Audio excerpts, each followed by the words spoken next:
By 1853, we had reorganized the San Francisco police force. With 50 well-trained men, we were ready to crack down on the gangs of organized thieves which infested the town. Crooked gambling houses were raided and shut down. The word went out through the city underworld that the roust was on. The underworld attempted a last test of strength. A revival of the old regulator and Sydney duck mobs posed a deliberate challenge to law and order.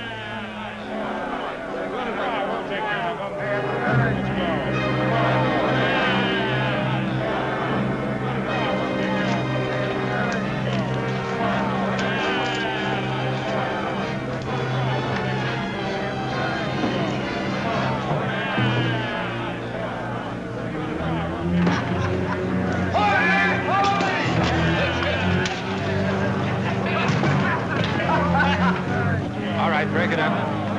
Throw down your weapons. You're under arrest. Come on, men. There's only 2 of them. Let's bust them open. That's quite a man. A lot of man.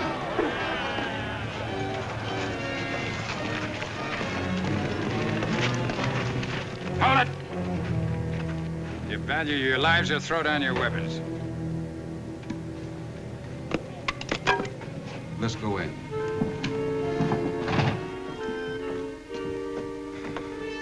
I'd say Wayne was the best city marshal this town ever had. Yes, indeed. Loyal, honest, beyond corruption.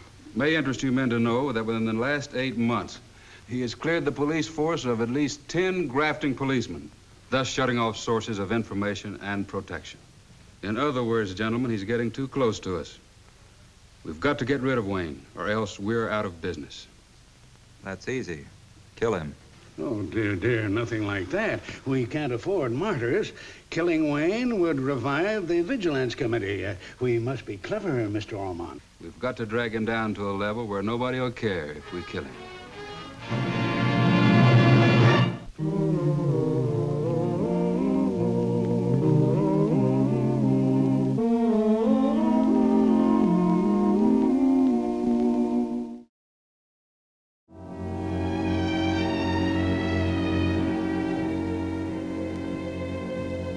Morning, Mr. Mayor.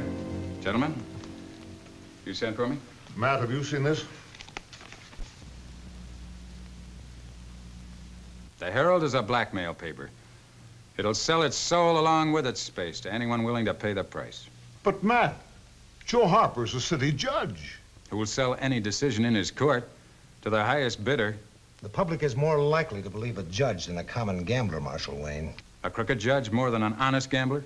What Mr. Coleman means is that if you run a gambling house on the side, it's liable to affect public sentiment. Do you think it'll affect the performance of my duties, Mayor? Well, of course not, but, Matt, don't you think you ought to take leave of absence until this thing blows over? Absolutely not. Well, gentlemen? You understand any scandal may affect and damage the city administration. If Harper can prove his charges, we will not stand behind you. I must inform you that Joe Harper's heading the investigating committee, and he has appointed a man by the name of Jeremy Pitt as chief investigator. Who's Jeremy Pitt? A new lawyer in San Francisco. You look out for him.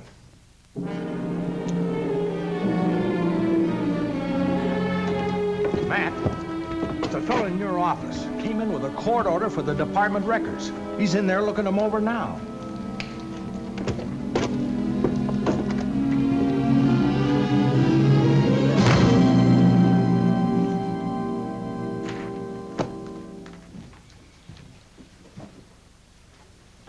Finding anything of interest? Not yet. Those records are closed to the public. And this is my chair.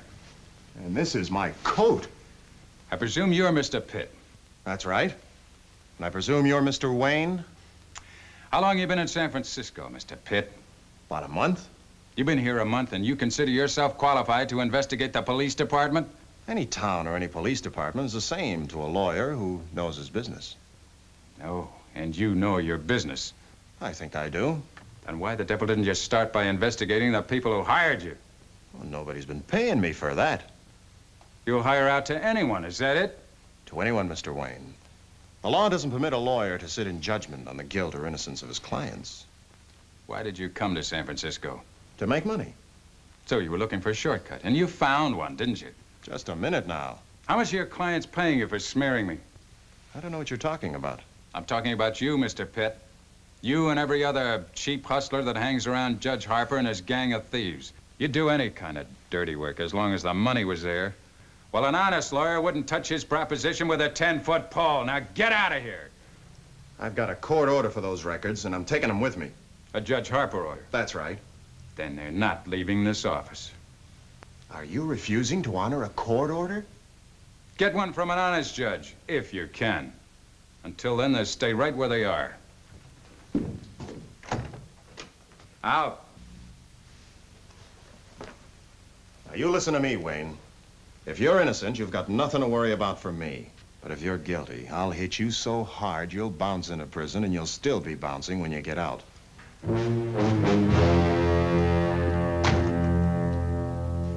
You may get a court order from another judge, but there's no guarantee that Wayne would honor it. Any suggestions? Wayne owns a gambling house, doesn't he?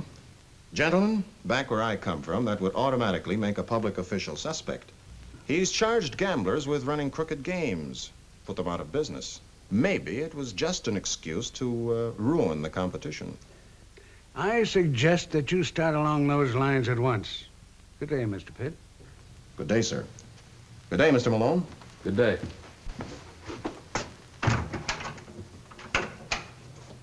Well? This is what I've been waiting for. When I get through with Wayne, he'll be disgraced, discredited, and ready for the kill. The dealer's been fixed. All you've got to do is yell cheat and examine the cards. And then? There'll be some more men there. Bust up the place. Make it look real good.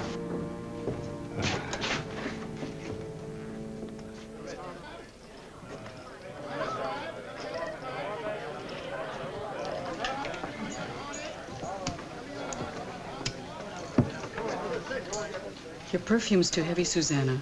I'm sorry, Miss Fancy. Don't use so much.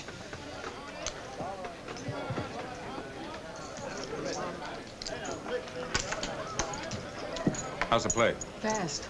There are a lot of strange faces here tonight. Yes, including one that I don't like. Excuse me. Part of your investigation, Mr. Pitt? Isn't it odd for a city marshal to be running a gambling house? Where are you from, Pitt? Illinois. Well, things that are considered odd in Illinois are taken in stride here. But you've already closed other gambling houses. Now what are you getting at? Well, isn't it possible that you're trying to drive out the competition? Those games were crooked. And yours? Are they honest? Take a look around, see for yourself. Here, I'll start you off.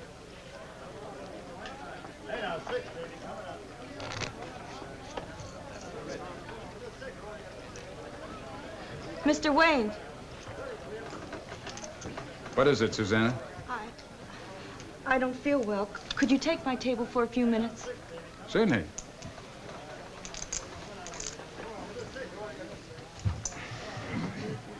The game is stud.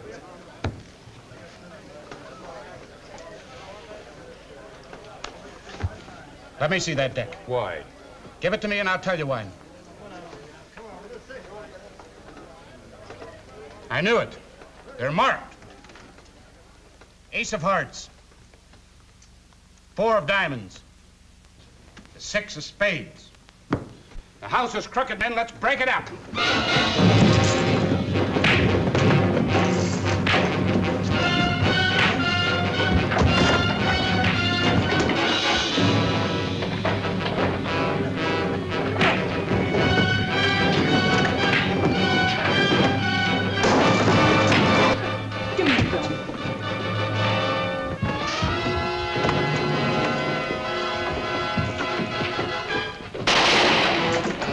Everybody out.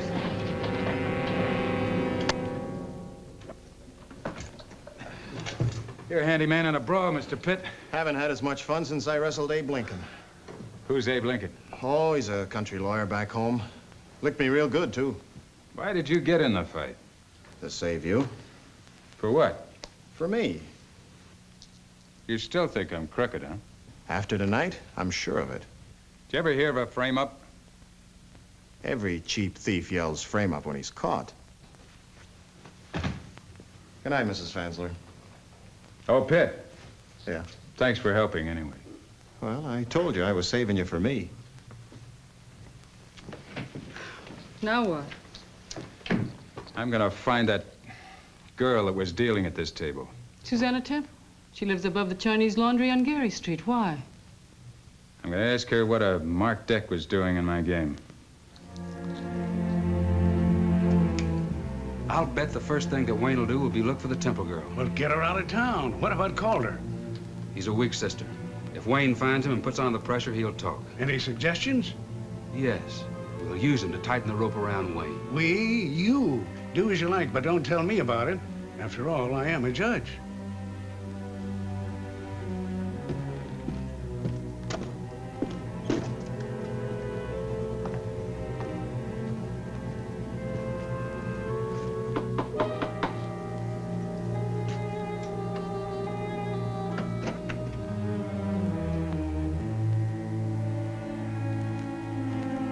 Susanna?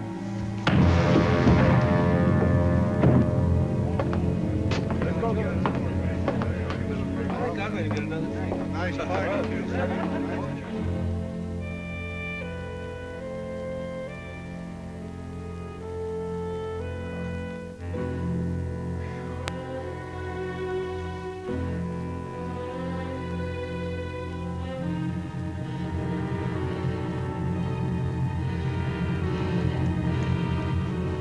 Don't move, Wayne. Get over there.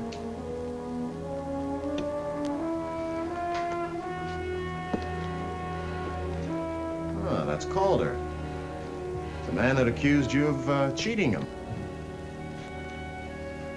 You looked for him, then you found him. Then you pistol whipped him, too. Only you hit him too hard. But maybe you wanted to get rid of him. Wayne, you're gonna hang for murder.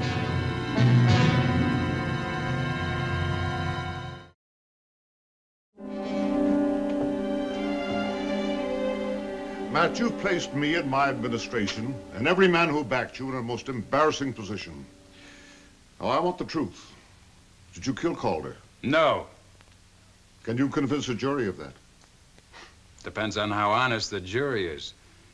If it's in Judge Harper's courtroom, it won't be. You know that. Well, somebody's kicking up a riot. The city council's yelling for your neck. But I can't help myself in here. I can't get you out, Matt. If I tried, the public would have me removed from office. I'm sorry, Matt, but that's the way the cards fell. Turnkey. Mayor Gary wants to go out. I'm sorry, Matt.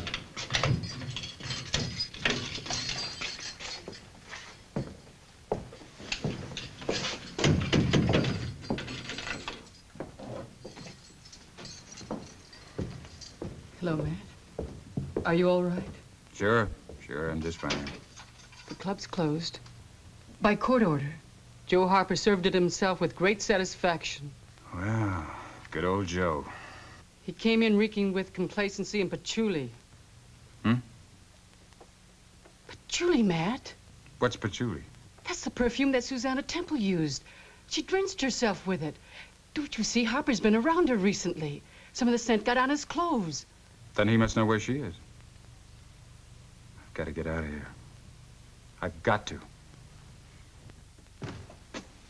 I got your note, Mrs. Fansler. Why did you ask for this meeting? On behalf of Matt Wayne. He needs help. He needs your help, Mr. Pitt. I'm sorry. Any further discussion would be painful to both of us. I'm only asking you one favor. That is, you ask yourself some questions. Questions? How did you happen to be in Susanna Temple's room that night? Someone sent you. Wasn't that it? Why, yes. Judge Harper asked me to get a statement from her about cheating at the El Dorado Club. And you arrived in time to see Matt Wayne standing beside the man he's supposed to have murdered. How opportune, Mr. Pitt. And what about this man Calder, who was in the room of a girl who had apparently helped cheat him at cards? Well, why would anybody want to frame Matt Wayne? Mr. Pitt, this is a growing city. It's like an orchard. It grows, blooms, and yields golden fruit. Some of us are willing to wait for the fruit to drop. Others want to shake the tree, no matter how much they break the branches or wreck the foliage, to get a better share of the harvest. Matt Wayne was a watchdog to keep that kind of person away from the orchard. Are you in love with Matt Wayne? That's none of your business. Besides, that doesn't matter. Is he in love with you? As far as he's concerned, I work for him. I'd hate to see a fine woman like yourself wasting her heart on a thief. Be certain of a conviction? It would help if we had a witness who could place Wayne and Calder in the Temple girl's room before Calder was killed. You'll have that witness. We'll also need the testimony of the Temple girl to establish the cause of the quarrel before the murder. We'll produce her at the proper time. Gentlemen, you are magicians. All I need do is ask, and you produce witnesses. But there's only one thing. Yeah? What do I get out of all this? Your fee, of course. Gentlemen, there's a nice new city growing up out there. Like an orchard, gentlemen, bearing golden fruit. You've been shaking the tree for a long time. Now I want my share. Well, it looks like Mr. Pitt isn't as virtuous as we thought. The rewards of virtue are small. I've been living on sour apples for a long time. Now I want some juicy plums. Remember that. Just one thing. Don't be too greedy. A man can sicken and die from eating too many plums. Remember that. A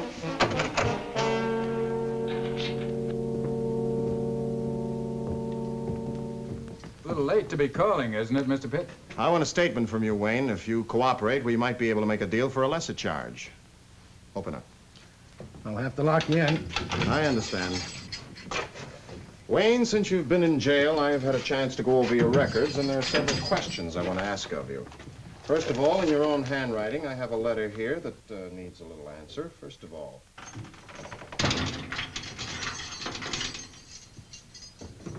Help! Help! Get him off me! Help! Help! Get him off! Help! Man, what are you trying to do? Cause more trouble? Boy, you nearly killed me. I had to make it look good. Yeah, but not that good. Matt, go over to Widow Fansler's. I'll meet you there in a couple of hours after I find out where the Temple girl is. All right. Do you mind telling me one thing? Why are you doing this? Why the change of heart? Well, just say I don't like dirty plums. You...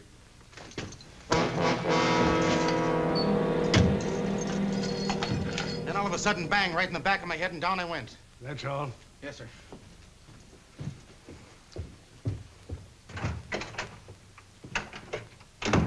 Pitt helped him to escape. No doubt about it. What do we do now? Get rid of Pitt. Call him in. Oh, not here. Of course not here. I'll take him out into the country, and he won't come back. Take that Temple girl with you. With Wayne around, she may prove embarrassing. I'll plant her and Pitt in the same grave. Now, you get on over to the marshal's office and keep an eye on things around here. Now, call him in.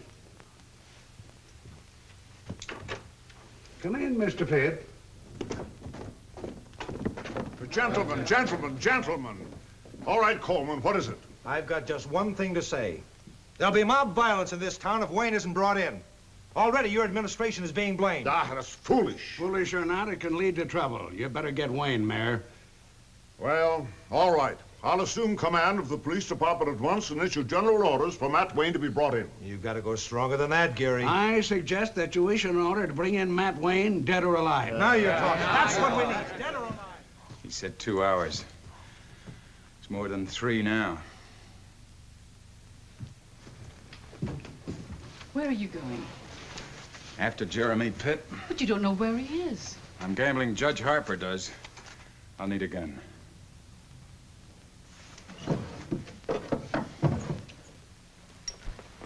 Please be careful, Matt.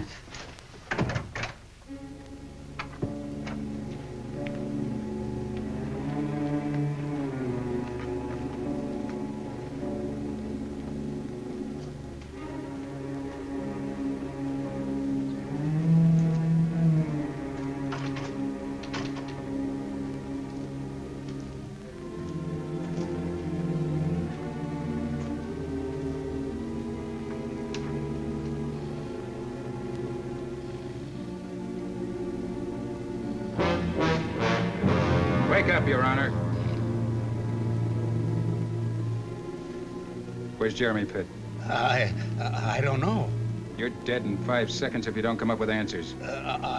You don't dare. It's murder. I've got a rope around my neck already. 2 seconds. They're going out to my farm on the Stockton Road. Malone has them.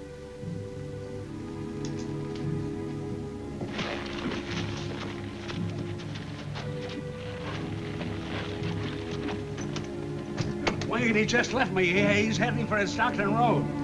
Sergeant, put a guard on all the livery stables in town. Coleman, get a hold of your citizens' posse. Right out the Stockton Road. And you, get in touch with the county sheriff. Tell him we need more men. Tell him to call all his deputies. Move!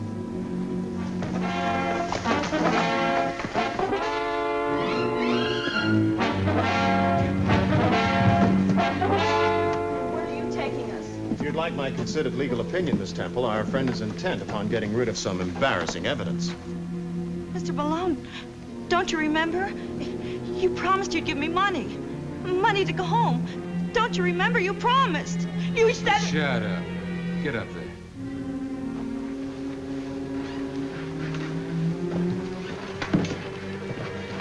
Get going.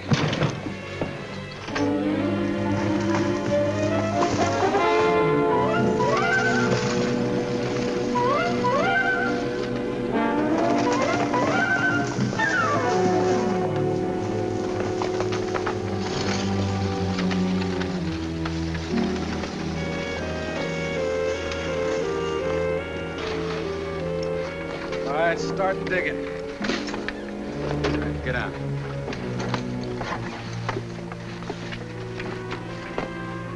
As you walk from here, just keep moving.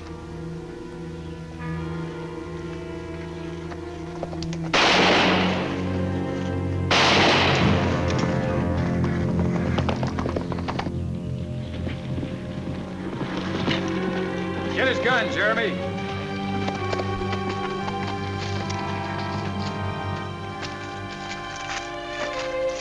I hope you're not scared speechless, Miss Temple. You have an awful lot of talking to do when we get back into town.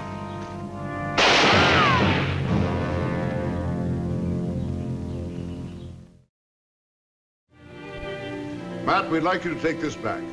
On one condition. What's that? We cannot have a city marshal who operates a gambling house. Well, I'm afraid I can't afford to give up a profit of $200 a day for a job that pays $200 a month. Thanks for the honor, gentlemen. Oh, Matt, please. Gentlemen, you know I've always been opposed to the city marshal owning a gambling house. But I've reconsidered my position. In these days, with eggs $1 apiece, $50 hats, $100 shoes, there's no wonder that our $200 a month marshals have accepted bribes. Now, I'm not saying, Matt, that you would necessarily accept a bribe even if you were poor. But in view of his situation, at least we don't have to worry about his honesty. Well, I'm afraid I can't quite justify that to the public. Matt, you trust Mrs. Fancer, don't you? Yes. Then I have a suggestion to make. You and Mrs. Fancer are close friends. Why don't you put the gambling house in her name and let her operate it? We're not that close friends. If that's all right with you, gentlemen, it's fine with me. Jeremy, draw up a bill of sale for $1 and other valuable considerations. I'm glad you're keeping the job, Matt. Why? Well, every person you put in jail, I'll get a nice big fee getting them out. Want to bet on that?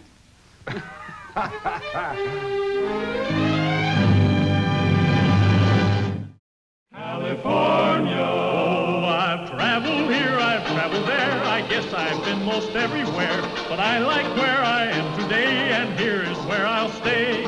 Now, one thing I just can't endure is being broke and being poor. So I come west to take the cure, and here is where I'll stay.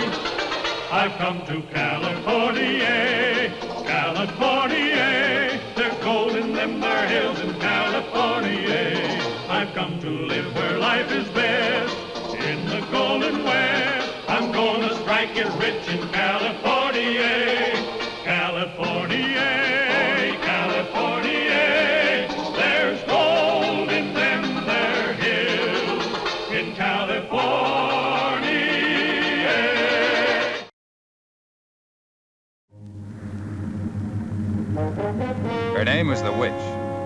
Salem clipper in the China tea trade. She put into San Francisco that morning of October 18, 1852, with ensign flying an international signal of distress. It was the beginning of a case which would eventually change maritime laws relating to seamen on all American ships. What's happening, Matt? Mutiny on board the Witch.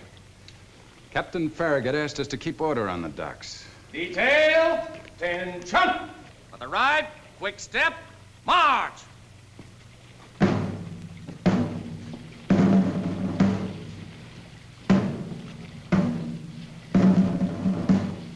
What's going to happen to them, sir? Those men will be tried in Admiralty Court. If found guilty, they'll hang.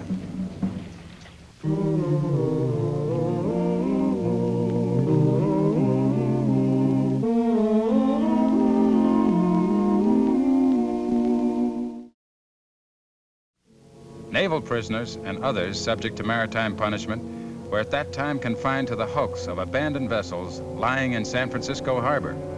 The mutineers from the Witch were held in one of these hulks. Things are really boiling down the Barbary Coast. There's a lot of sympathy for the men off the Witch. Yeah, seems to be a lot of sympathy all over town.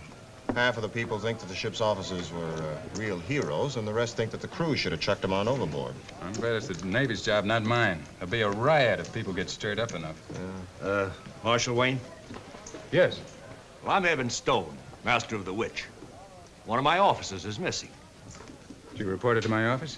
No, under the circumstances, I thought it best to come to you first. See, Mr. Coffin is not exactly popular in some quarters since he brought in the Witch. Since he brought in the Witch? Oh, Captain Stone, I'd like you to meet Mr. Jeremy Pitt. Mr. Pitt is a pretty fair country lawyer. Captain, glad to meet you. I'm sorry I interrupted. Please go ahead. Well, if it weren't for Mr. Coffin, sir, none of us who berthed aft would be alive today. You see, he pretended sympathy with the mutineers, persuaded them to let him navigate the ship. Then he set a course for this port. Now, the crew feels that he betrayed them, and, well, they've been making threats. You mean the crew might have killed the officers if Coffin hadn't pretended to go along with them? That's right, sir. Well, I don't think you have to worry, Captain. The Navy has the mutineers confined. Well, I know, but they've got friends, and, well, feelings risen pretty high. In that case, why did you give Coffin shore leave? Oh, I didn't. Well, I couldn't hold him on the ship. Now, I think he's got a woman friend ashore. Name of Rose Kerrigan. He may have gone to see her. Why don't you try to find her? I've got my first and second officers out looking for him right now. This girl is from the Barbary Coast, and, well, my men are not as familiar with that as you are. All right, Captain. I'll have a look on the Barbary Coast, see if I can find your man. Thank you, sir. You know, I'd dislike seeing anything happen to Mr. Coffin. He's a credit to the finest traditions of the Merchant Navy. Good night, Jim. Good night, Captain. Hey, Matt, you think Coffin's in trouble? I think he's probably drunk somewhere, trying to forget the 14 men and 2 boys that he turned over to the hangman. Say, you aren't in sympathy with the mutineers, are you? You saw those men when they came off that ship. They look more sinned against than sinners. Yeah, but that's a case for the federal government to investigate. Well, I better try to find Mr. Coffin before somebody sticks a knife in his ribs. 20 pretty waiter girls, count them. 20 pretty waiter girls, and all the grog you can drink. All the fun on the coast down at Cindy Jack. Here you are, mates, right down here in the corner. I got to have a plan, Rosie. I got to talk to someone who knows something, and I don't know who to talk to. Maybe you're just imagining things. I ain't imagining nothing. They're out to do me in. Hello, Coffin. I've been looking for you. Skipper's worried about you. Want you back at the ship. Tell Eben Stone I'm through with him and his stinking ship. Skipper's orders, matey. I'm taking you back. You're taking me nowhere, Mr. Cross. Move one step and I'll open you! All right, all right. Put the knife away.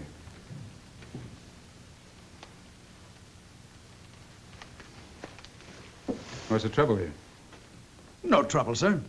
I was urging Mr. Coffin to return to his ship. You're Mr. Coffin off the Witch? I'm looking for you. He ain't done nothing, Marshal. According to his skipper, he jumped ship. That's a lie. I was paid off. How about that, mister? I don't know about that, sir. I was sent by the skipper to bring him back.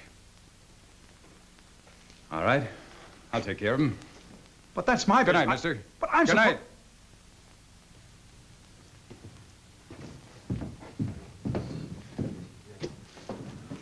Let's go. You can't take him, Marshal. He ain't done nothing, I tell you. It's all right, Rosie.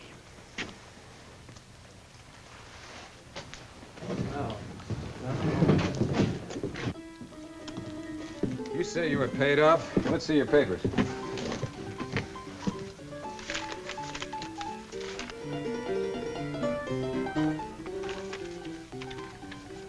Why did Captain Stone say you jumped ship? He wants to get me back, that's why. Why? What? That ain't nothing to concern you, Marshal. Well, you better stay off the street. Captain Stone seems to think that you're in danger. You mean I can go? You haven't committed any crime. Who's a good lawyer in town? Well, a lot of good ones. I need one that can do miracles. Offhand, I'd recommend a man named Jeremy Pitt. Jeremy Pitt, where can I find him? He rooms on Montgomery Street.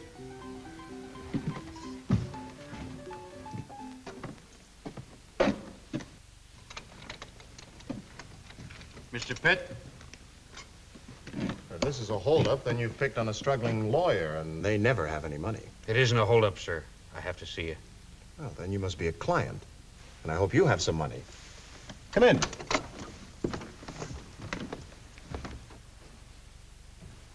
You picked a strange hour to find a lawyer, Mr. I didn't get your name. Names ain't important, sir. All right, as you say. Now, what's the problem? I want to hire you to defend some people. What people? The men off the witch, sir. They'll be tried in Admiralty Court. It's a case for a lawyer who knows marine law. They tell me you fight for your cases, Mr. Pitt. That's what they need. Someone who'll fight and try to get them off as easy as possible. Tell me, is there any doubt of their guilt? In other words, you're giving me an impossible case. Here, let me put it to you, sir. Now, of all that crew, I might obtain leniency for the boys because of their youth. Now, half of the men, those least involved in the mutiny, well, they'll get off with long prison terms, and the rest will indubitably hang from one of Captain Farragut's yardarms. Unless there's some bit of evidence as yet undisclosed. Do you know of any such evidence, Mr. Coffin? How did you know? Oh, your identity, Mr. Coffin? A lawyer quickly learns to detect an uneasy conscience. Your conscience brought you here. A sense of guilt for delivering those men to certain death. I done my duty. Oh, of course, I know, and now you regret it. Why? Don't ask me no more, Mr. Pitt. There's money, sir. $1,000 in gold. Take it, use it. But don't ask me no more questions. I can't give answers.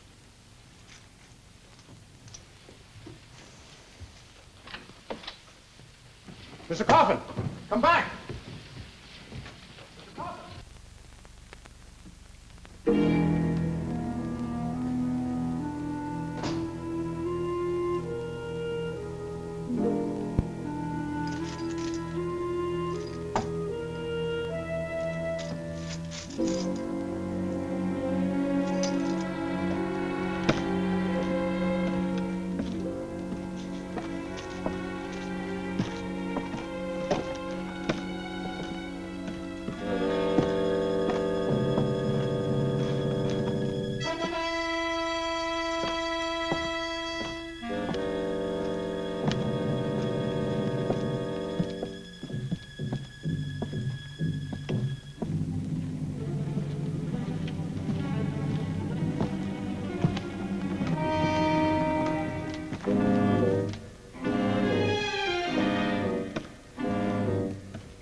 But he retained me over a week ago. He laid down 1,000 in gold, walked out, and disappeared.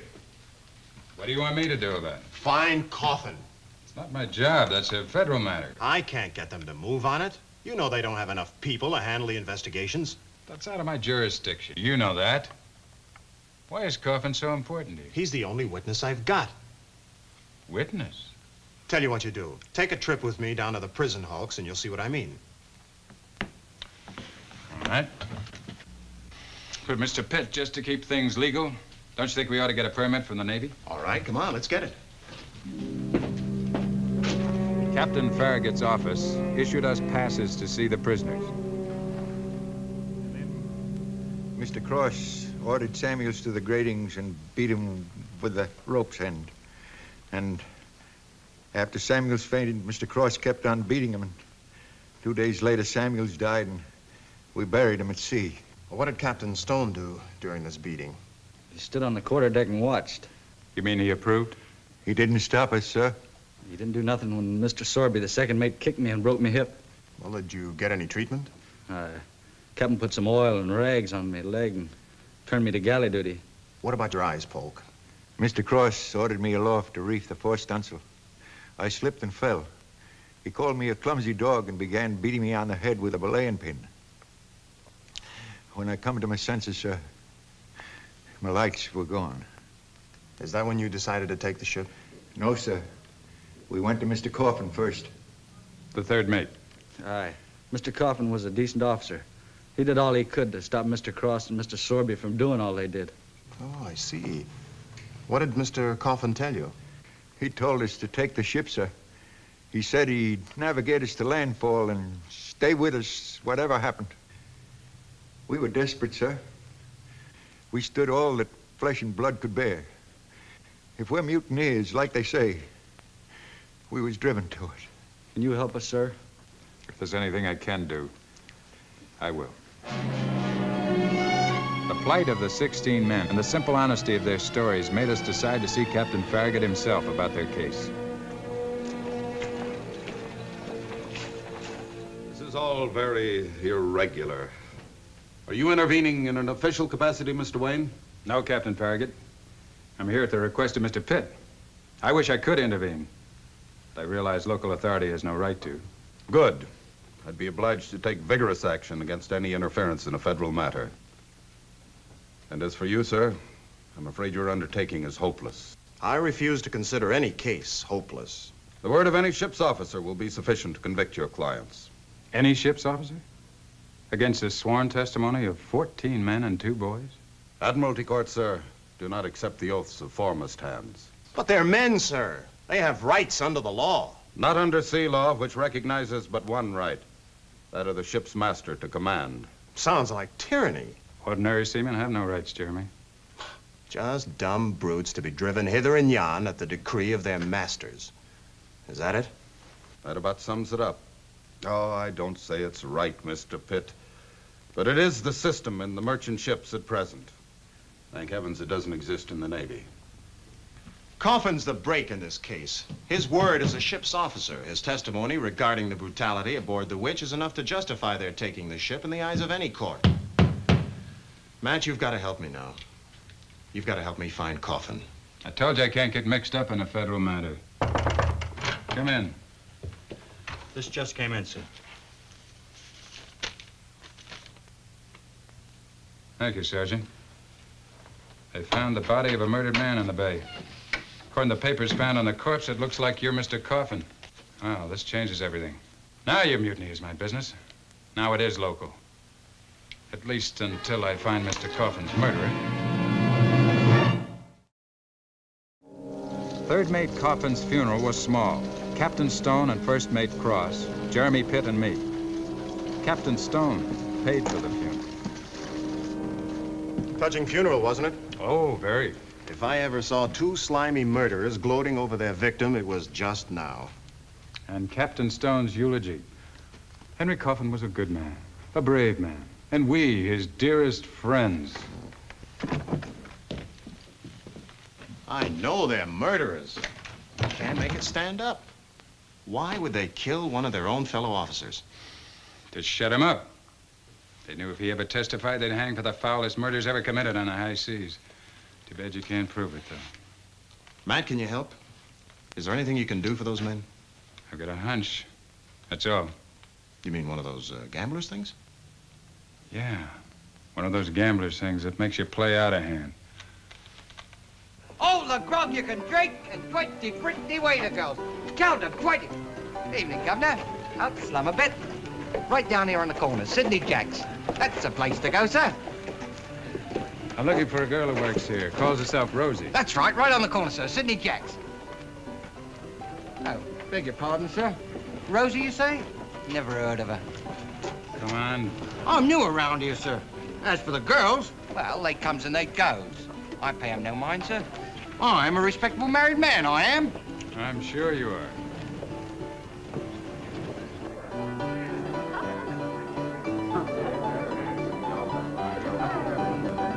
Evening, Mr. Wayne. Something on the house? No, thanks. What, might I ask, brings you here? Nothing official, I hope. I'm looking for a girl who works here. Rosie. Rosie? Oh, never had no Rosie here. Oh, come off it, Jack. She was here the night I busted up the fight between the ship's officers from the Witch. That Rosie? I haven't seen hide nor hair of her since that night. You're lying, but why? Lying? Me? Why? For what reason would I lie?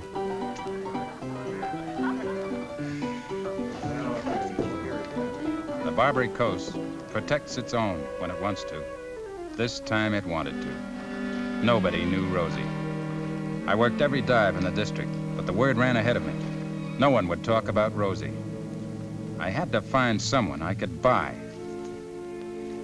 I'm looking for a girl named Rosie.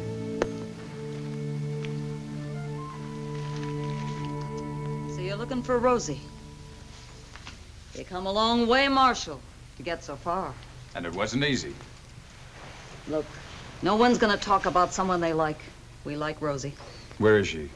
How would I know? She was staying here. Sure. She left. All right. Where did she go? What do you want her for? Never mind. Where is she? Why don't you give the kid a break? Come on, Sadie. Tell me where she is. I said I don't know.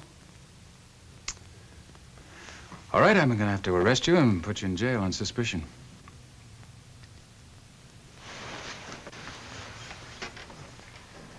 You won't hurt her, will you? I only want to talk to her. All right, she's gone uppity. She got herself married. It's funny what a man can do to a gal. He's a good man, though, and she's got a job and everything. Where? At the millinery shop on Montgomery Street. You're not going to arrest me? No. Don't hurt her, will you? Sadie, when a girl gets a chance to lift herself into a better life, who am I to spoil it for her?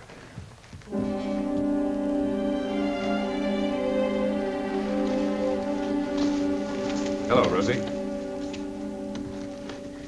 Please, I haven't done anything. Let's go where you're living. How did you know? I didn't. Not really. Rosie, you were one of the last people to see Coffin alive. When we found his body floating in the bay, I remember the night that I saw you with him. And I thought maybe you had been setting him up for the kill. I wanted to know if you had, and who employed you. Look, I didn't know nothing about any killing. All I know is he come to me. He'd been in a fight. He was sick. And he was scared. I took care of him. It's funny what taking care of somebody does to you. It makes you different. I can't turn him in, Marshal. I won't. Rosie, I promise you no harm will come to him. Well, how can I believe you? You've got to. The lives of 14 men depend on what you do right now.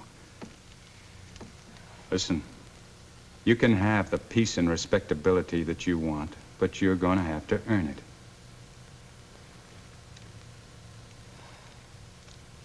All right.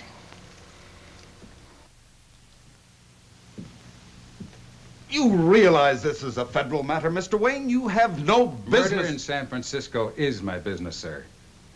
Any interest I have in the mutiny is incidental to the matter of a murdered man found in the bay. And the fact that he was an officer on board the Witch might throw a little light on the mutiny. Yes, I suppose you're right. No, good morning, Captain Stone. Morning, Mr. sir. Cross. Morning, sir. This meeting is Mr. Wayne's idea, gentlemen. Are you ready to proceed, Mr. Wayne? No, sir, I'm not. Sir? I asked that all the officers off the Witch be present. Where's Mr. Sorby? Sorby? Yes, your second mate. You do have a second mate, don't you? Why, Mr. Sorby left ship, sir. When? When? When did he leave, sir? Well, I don't know. You don't know? But you had to sign his papers, didn't you? Well, yes, I did, but... What Captain means, sir, is that Sorby jumped ship. Yeah, that's right. He jumped ship. Jumped ship? When? What? Captain Farragut, what's the meaning of this? We want answers, Captain Stone. Well, I refuse. Perhaps I can supply the answers for you, Captain. You haven't seen Mr. Sorby since the night you sent him to get rid of Henry Coffin, your third mate. That's a lie. Is it? Come in.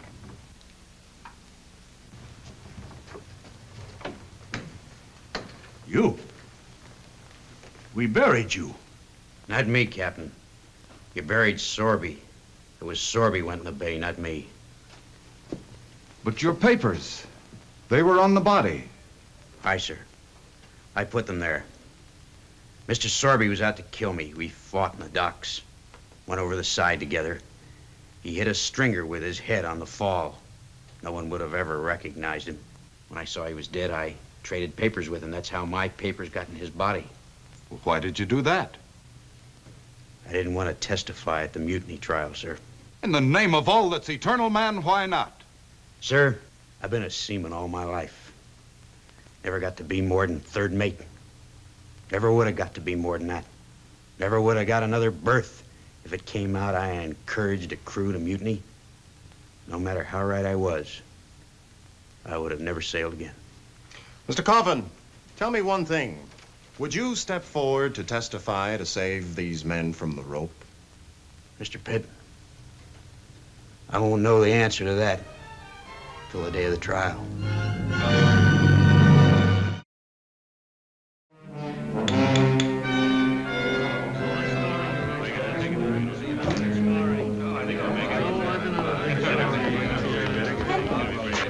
It's all right, Rosie. The verdict was not guilty. Well, I don't know. All right, men, all right. You're free. Go on home. Go on. That's great.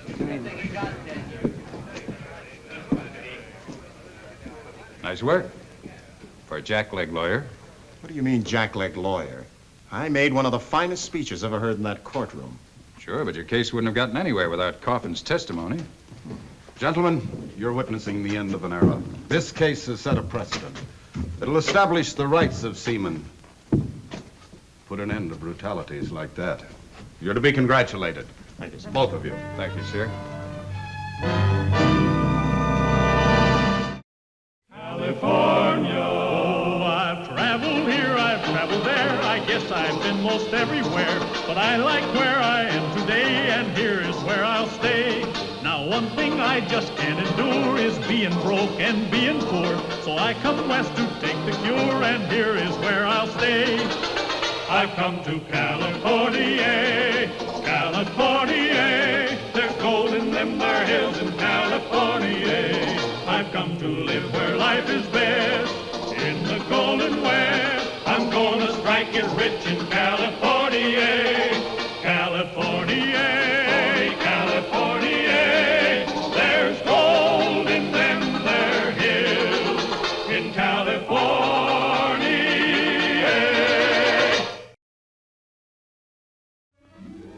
In 1853, news that Lola Montez, dark-eyed international beauty, was sailing from England to San Francisco created almost as much excitement in the woman-starved city as had the discovery of gold.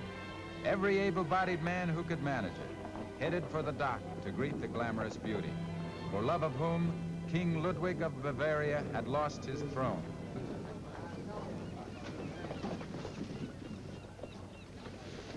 As representative of the press, I welcome your eyes to San Francisco, Miss Montez.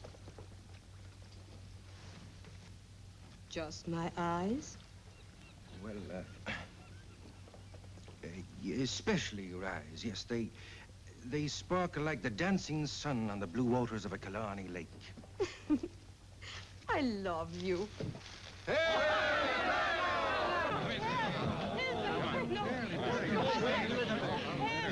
have been assassinated. Oh, I can faint.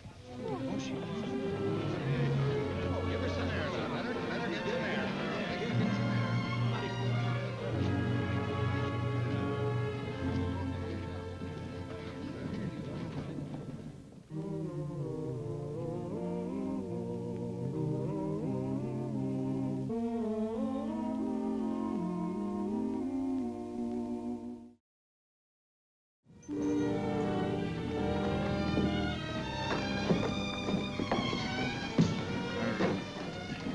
Dear, is this Miss Montez? Yes, where's her room?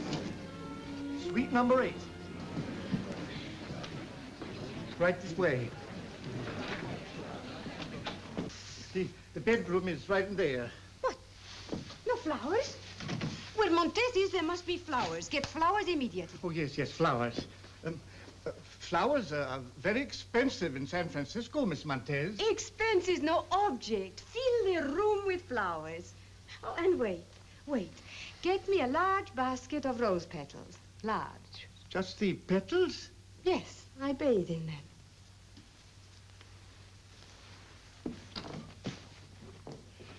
And who are you? I am Marshal Matt Wayne. Always I attract marshals. Marshal of France, Marshal of Austria, Marshal of... Entra.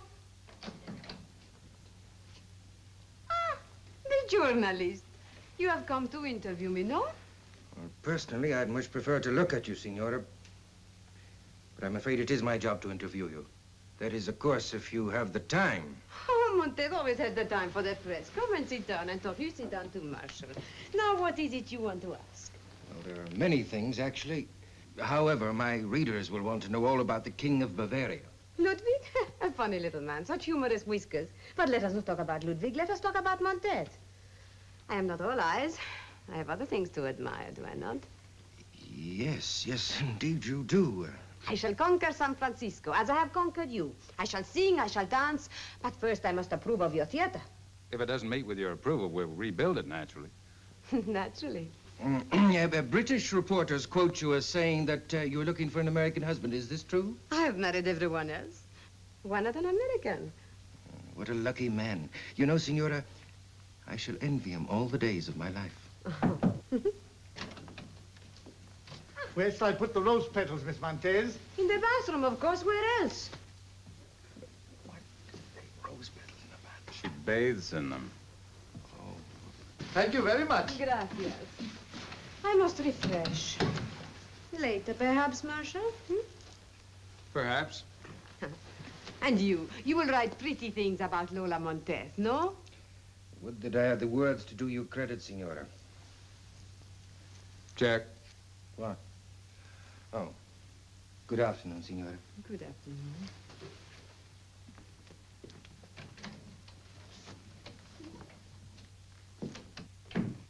Dolores. Look, such beautiful flowers. Expensive, too.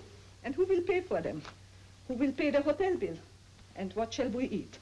Rose petals? I shall find a patron. I always do. The man who greeted you at the door? Oh, no. He's only a journalist.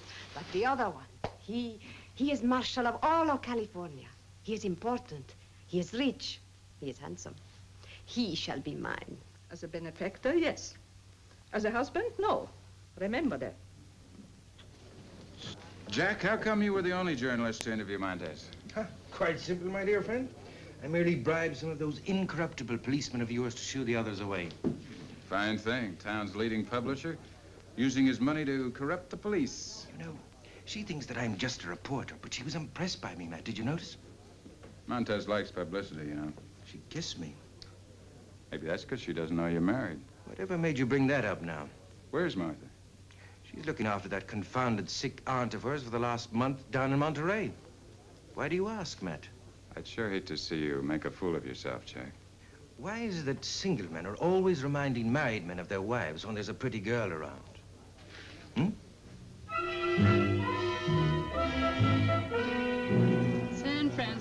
greets Montez. So great was the crush of her admirers that she swooned into the arms of City Marshal Matt Wayne.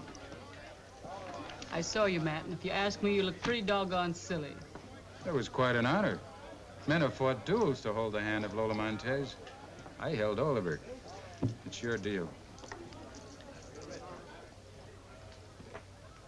Ah, this so handsome and so brave Marshal. And your friend? Mrs. Fansler, Miss Montez. How do you do? How do you do? Won't you be seated? Thank you. McGiven has been showing me the sights of San Francisco. On the contrary, Senora, I've been treating San Francisco to the sight of you. You are so sweet. He reminds me of Ludwig. I've heard about you, Mrs. Fansler. You are playing poker? Yes. You will teach me how to play, no? But yes. Good. Then you dial the cards. Yes, I'll dial the cards. Won't you excuse me for a Oh, moment, please? God. No cheating.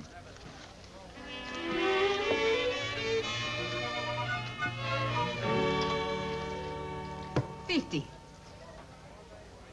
Make it 100. Oh, you have 3 queens? Cover it. I will witness you. She means she'll see you. I know what she means. She's been doing it all evening. What have you got? I have 20.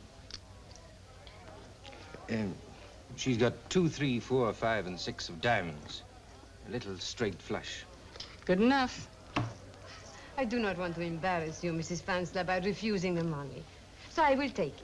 And I will give a great big ball for the elite of San Francisco. And you, Senora, you will be the guest of honor. McGiven, your hat, please. Bueno. Buenas noches. Buenas noches.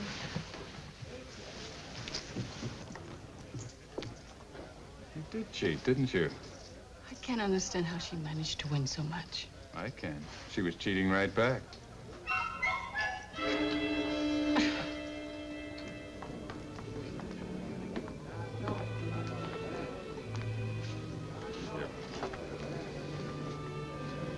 No women. This is cruel, Matt. They're boycotting her after letting her think they'd be here.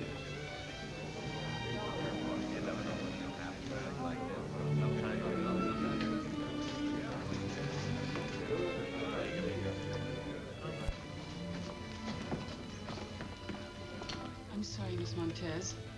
I didn't realize the San Francisco women were so ungracious. You honor me by coming, Senora Fansler. But do not be sorry for me. I know what to do. One moment, please. Gentlemen of San Francisco, I feel so sorry. I'm sorry for all of you that you have wives who do not dare to be seen in the same room with Lola Montez. But there is enough of Montez for all of you. When you go home to your ladies tonight, every one of you will be able to say you danced with the daughter of a Spanish nobleman. The woman for whom the king of Bavaria lost his throne. Bravo, Senora Montez. Bravo! That was magnificent, truly magnificent. Their wives will be picking those words out of their teeth for months to come. Thank you. I'm sorry, Miss Montez, but your bill. I have paid the bill. You paid for the rental of the ballroom, yes, but nothing else. I will pay for the champagne later. Please do not annoy me with trifles. The owner, his wife rather, insists that you pay in advance or there'll be no more champagne. Please do not trouble yourself if you'll allow me. I presume that you will take my check? Or do I have to buy this hotel and throw you out of it? I shall gladly accept your check. Very well, then. Excuse me? Come on. Judge?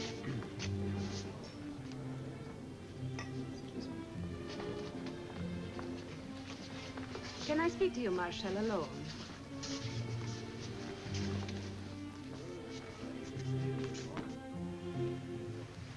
Tell me something, please.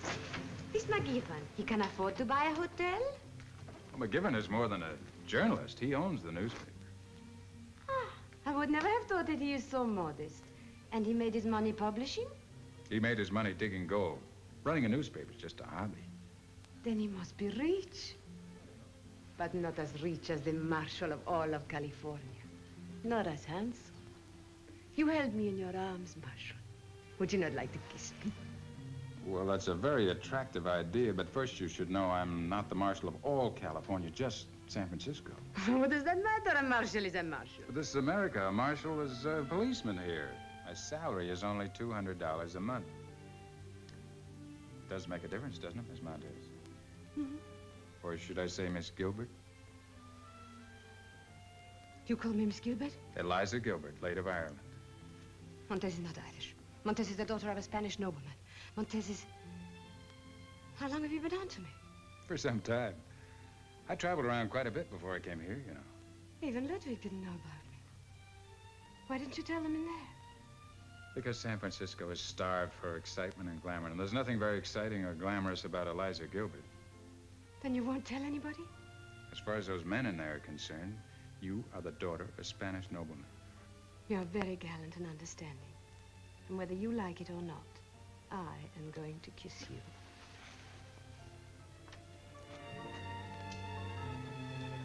Miss Montez. Mm-hmm. Oh, yes? Will you please come in and help me dance with your guests? My feet are killing me. Oh, yes, of course. Later.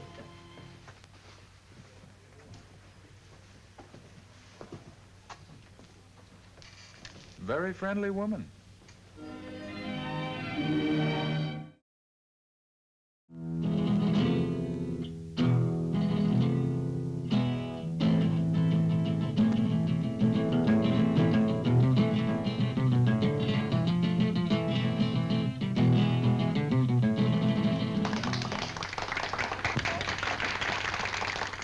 That's the bulletin. Why don't you read your husband's newspaper?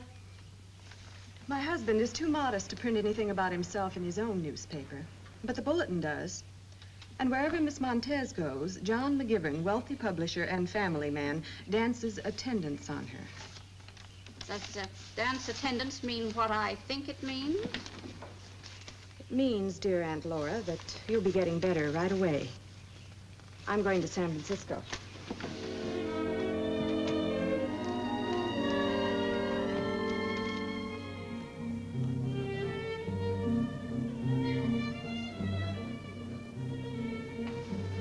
Like a breath of spring in my arms. You dance very well, McGivern. Thank you, thank you. It's been a long time since I've been to a ball, you know. I was beginning to think that I was a little too old for this sort of thing. You will never be old, only mature. Oh, I see. Yes, I'm mature, all right. You know, you remind me of Ludwig. With whiskers, you would look just like him. Would I indeed? Now, quite sure that I like the comparison. Oh, what does it matter? You are both so handsome. No, don't sit down. Get me some champagne, please. Of course. You excuse me? Indeed.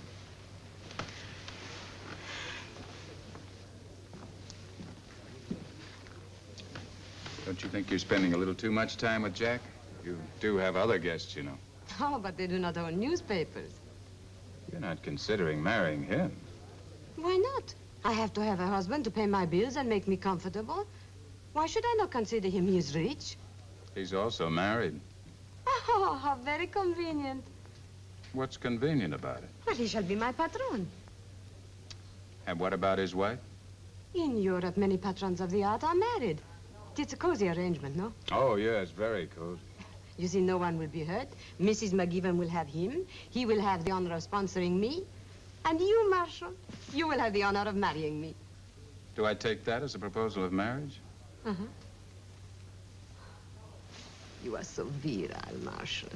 If only I had met you first, Ludwig would not have lost his throne. Oh, but I'm not rich.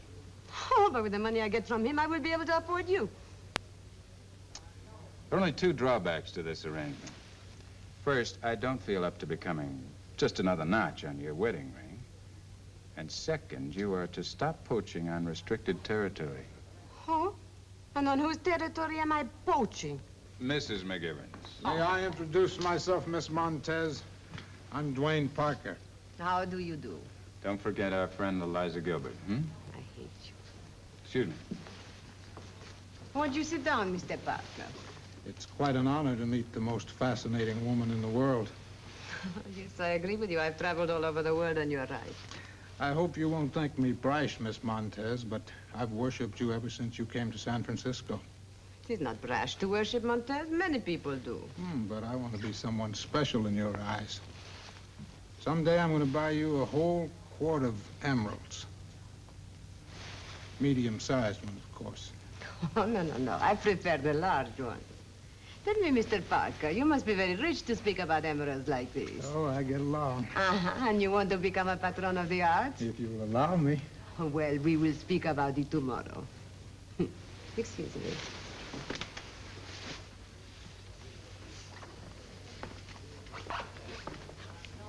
You were annoying, Senora Montez, sir? On the contrary, we got along very well. And then why did she leave in such a hurry? Because she saw you coming. You are a liar, sir. McGivern, what would your wife think of this dishonorable pursuit of yours?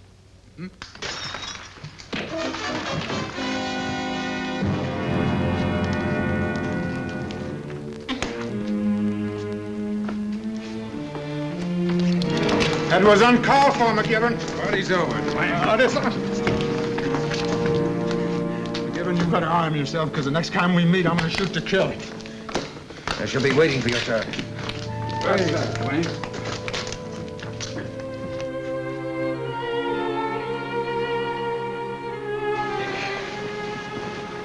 Must there be more bloodshed over you? Aren't you tired of running away? Oh, don't be stupid, Dolores. This time the press will write about it. And no matter who wins, Montez will have a wealthy patron. Buenas noches. Buenas noches.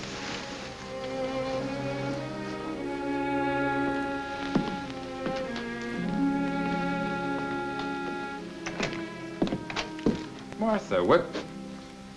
How are you? I'm fine, Matt. When did you get home? This morning. It isn't much of a home, though. Jack's living at the hotel, you know, to be near that woman.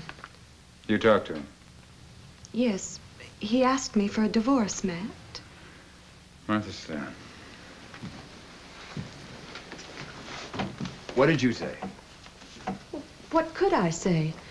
He says he's in love with her. Jack's not in love with her. Jack has just reached the dangerous age in a man's life. You're in the country, and along comes Lola Montez. Anyway, it's more than that now. His life is involved.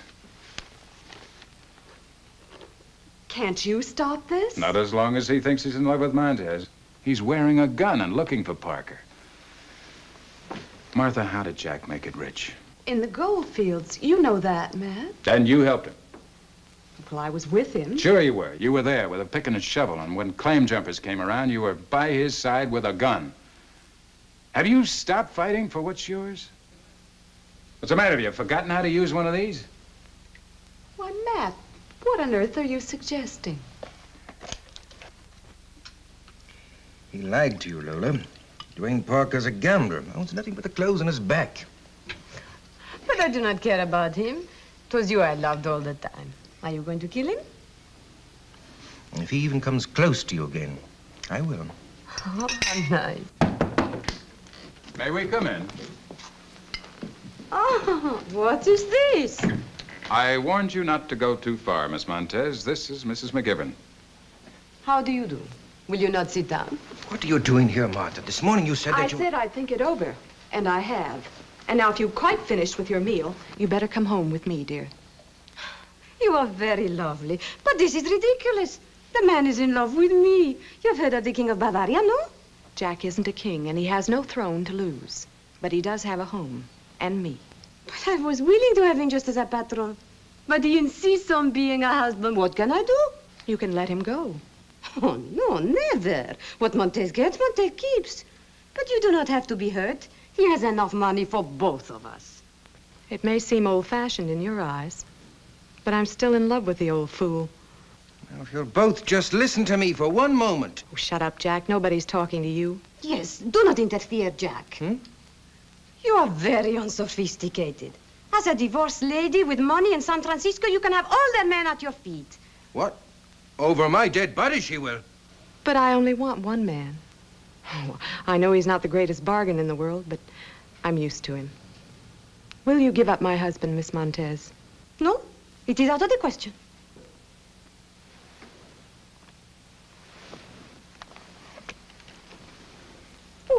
Will you put that thing down, Martha? Matt, take that away from her. What kind of a marshal are you? Stay where you are, Matt. She's got the drop on me. What are you doing? I think she's going to shoot you. Well, then she will have. They'll pin a medal on her. This is California, and claim jumping is a serious offense. But I did not jump on anything. Mrs. McGivern staked out Jack McGivern years ago. According to our laws, that makes him her property, and you are a claim jumper. His property, McGivern? He is a gold mine, isn't he? Look, killing me is not going to make him love you again. It might save his life. And with you out of the way, there wouldn't be anything for him and Dwayne Parker to fight over. As Matt said, he is my claim. What's your decision, Miss Montez?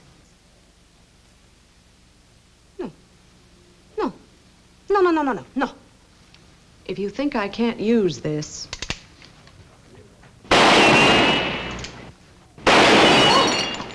You are very convincing. You may have your husband. No. I can't let you make this sacrifice, Lola. No, it is no sacrifice. You are very, very sweet, McGivern, but you are not worth dying for. Go. No. Steady, Mr. Parker. I heard you were alone in here. I'm sorry, Mrs. McGivern. I don't think you and my husband have any further reason to quarrel, Mr. Parker. Especially since Miss Montez is leaving on the boat for Australia this afternoon. Since when? We just got word that they've discovered gold in Australia. People are getting rich there overnight. You'll love it there. Yes. But what right have you got to deport people? I don't know what you've got on her, but you can't deport her if she marries an American citizen. Me, for instance. Martha, can I have that? Lola, do you want to tell them why you left England so hurriedly? You know? She was charged with bigamy. Did you ever bother to divorce your first husband? I got tired of him. Why bother with triviality? Well, what about the second and the third? I got more and more tired. The boat leaves at 5. Aren't you going to kiss Miss Montez goodbye for the last time? It's a kind and understanding heart you have, Martha. Goodbye. Goodbye, my McGivern. They will love me in Australia. I will sing, I will dance, I will be queen.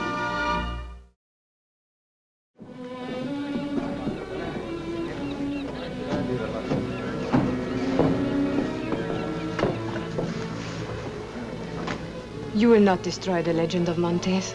Oh, no. There's nothing wrong with Lola Montez. It's Eliza Gilbert that sometimes gets out of hand.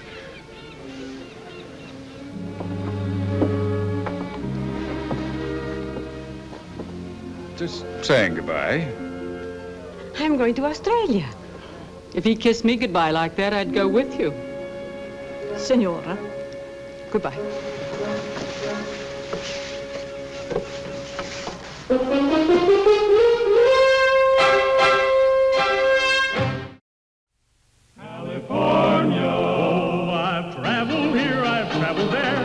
I've been most everywhere, but I like where I am today, and here is where I'll stay.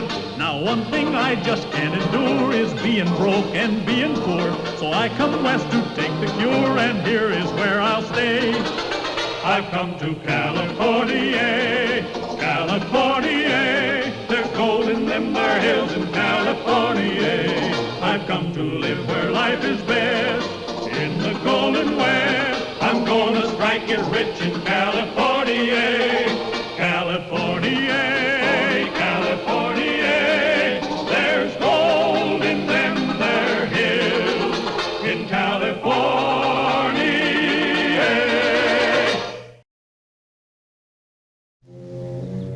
In 1852, travelers in the gold fields of Northern California were being terrorized by highwaymen known as the Bandana Gang.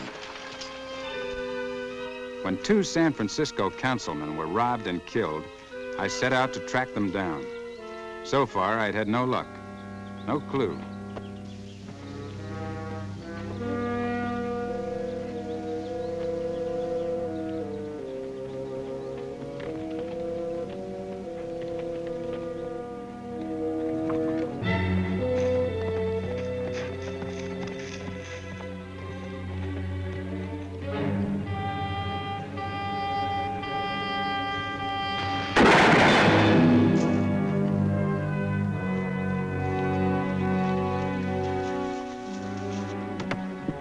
Coffin's loaded too! I'll get you next time!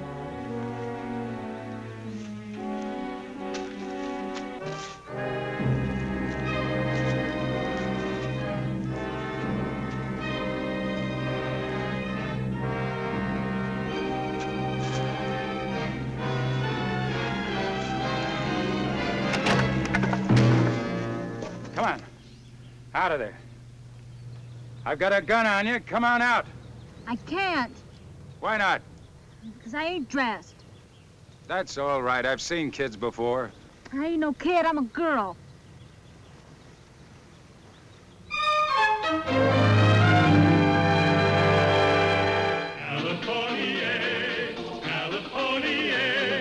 The Californians. I've come to live where life is best. In the Golden West, I'm gonna strike it rich in California. California.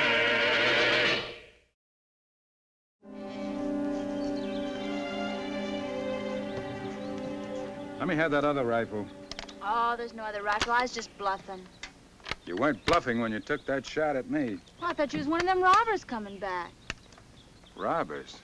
What robbers? I don't know. They had bandanas over their faces. Bandanas? A gang of them? 3. I went down to the creek to take a bath, and they came and they stole my clothes and all our gold dust and almost everything else we had. Who's we? Me and my Uncle Zeke. They shot him? Yeah. They had no cause to neither. He was sound asleep and snoring. What's that badge? Marshal's badge. I'm Matthew Wayne, San Francisco. What's your name?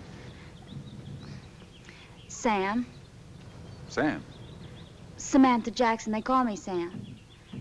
Are you after them robbers? Yes. I want you to tell me exactly what happened, right from the start. Well, it was after supper last night. Uncle Zeke had a jug, and he got kind of mushy and started crying and saying, I've lived a worthless, sinful life. But if I do one thing before I cash in, I'm gonna find you a husband. I just told him I'd find my own self a husband, so he got mad. He picked up a stick and started chasing me. Did he catch you?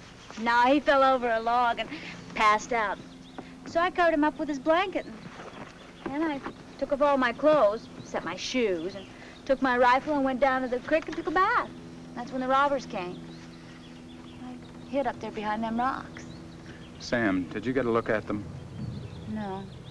Oh, but I heard one of them. He was leaning down over my Uncle Zeke, and then he stood up and he said, he's a gone fawn skin. A what? A gone fawn skin. And they went away. And that's all you heard? Yeah. When it was daylight, I buried him. One good thing, he never felt no pain. You know, he never tried to beat me less than he was full. He was my pa's brother.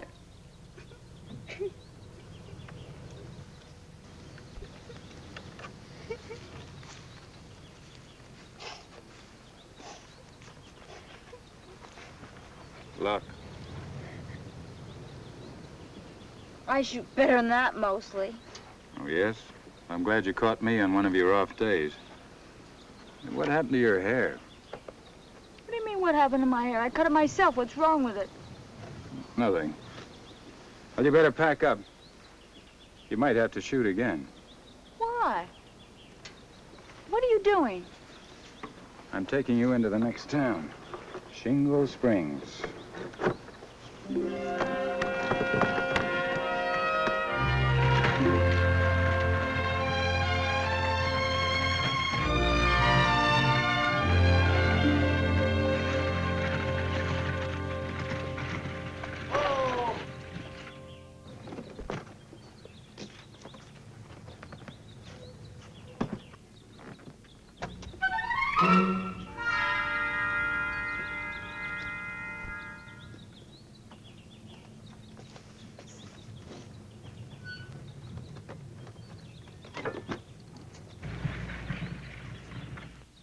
Ain't there nobody we can hire up for a guide? Just to Sacramento. We got money to pay. Ma'am, there's a new strike up on Goose Creek. All that's left here are 2 Chinese and 3 old ladies.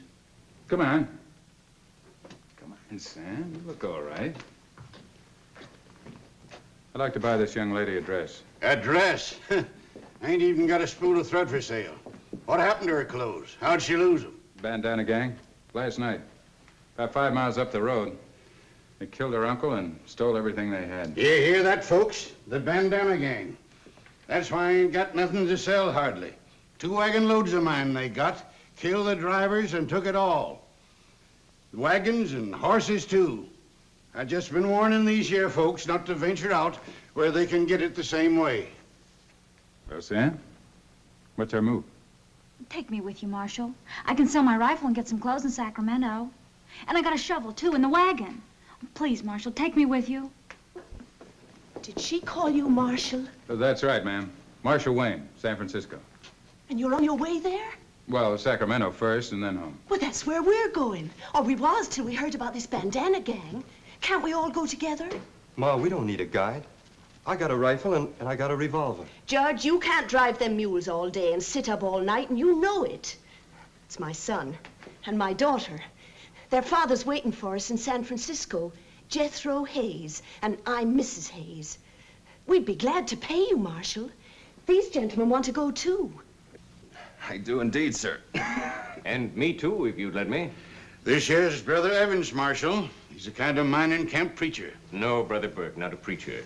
Just a humble man trying to shed the Lord's light into the shadows of sin. This gentleman I don't rightly know, seeing as how he just wandered in here. I'm a gambler, sir. Tracy Sturdivant, late of New Orleans. And after rather a phenomenal streak of luck, most eager to get to San Francisco. Well, I might add, Marshal, most unwilling to encounter this bandana gang. Name your price, sir. Well, that's not it.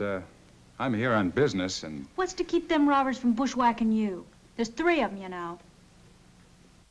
Looks as though it's the only way I'll get my badge back. You can lend her a dress, can't you, Mrs. Hayes? A dress? Well, the only dress I got's what you see on me. Oh, I have a clean shirt, if that'll help. Hey, would you wear boys' clothes, honey? Why not? Her name is Sam. My name is Samantha Jackson.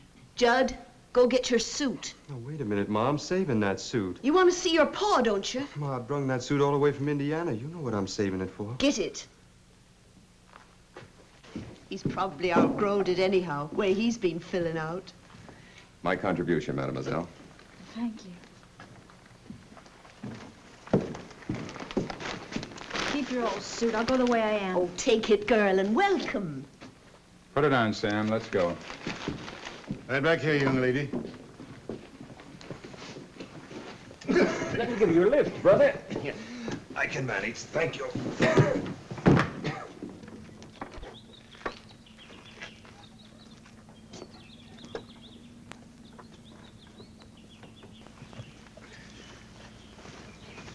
Here's your star. You look fine, Sam. That's a fine suit. Taylor made that suit. You take good care of it now, you hear? What are you saving it for? That's my business. All right, let's go, Sam. Get up in the rig. You lead the others. This bandana gang, brother. Why have they never been captured? Too foxy. They strike, they kill, they're gone. They even seem to know who's carrying money. I wonder if they know what you've got in those saddlebags. They know. They also know that you're carrying a small fortune in yours. We're lucky to have that marshal along, aren't we, brother? Marshal, I forgot to tell you something. One of them bandana robbers was riding a white horse.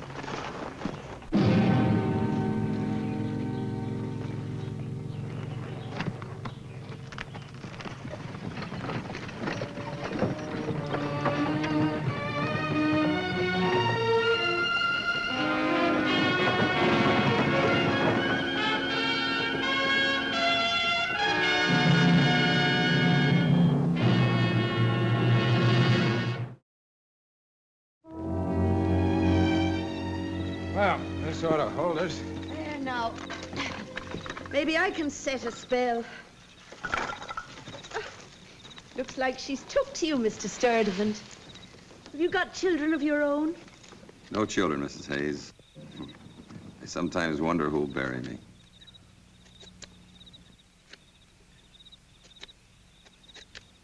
What are you up to there, Brother Evans? Just thought I'd build myself a little fire. What's wrong with this fire? I generally read a chapter in the book before turning in. Wouldn't want to disturb anybody.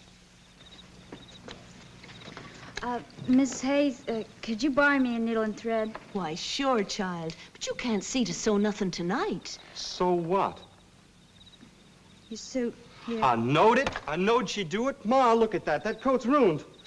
I'm sorry. How'd you do a thing like that? I caught it on a dead limb, but I'll sew it up for you tomorrow. I should never let you borrow it. Well, then I'll buy you a new one when I get to San Francisco. Buy with what? Oh, Judge, she didn't aim to do it, did you?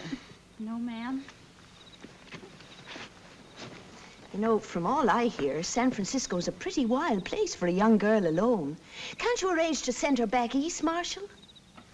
I'm staying right here in California. Well, I think you ought to be with your folks, Sam. I ain't got no folks. Nobody? None at all? Well, no, sir. Well, they all died coming out here.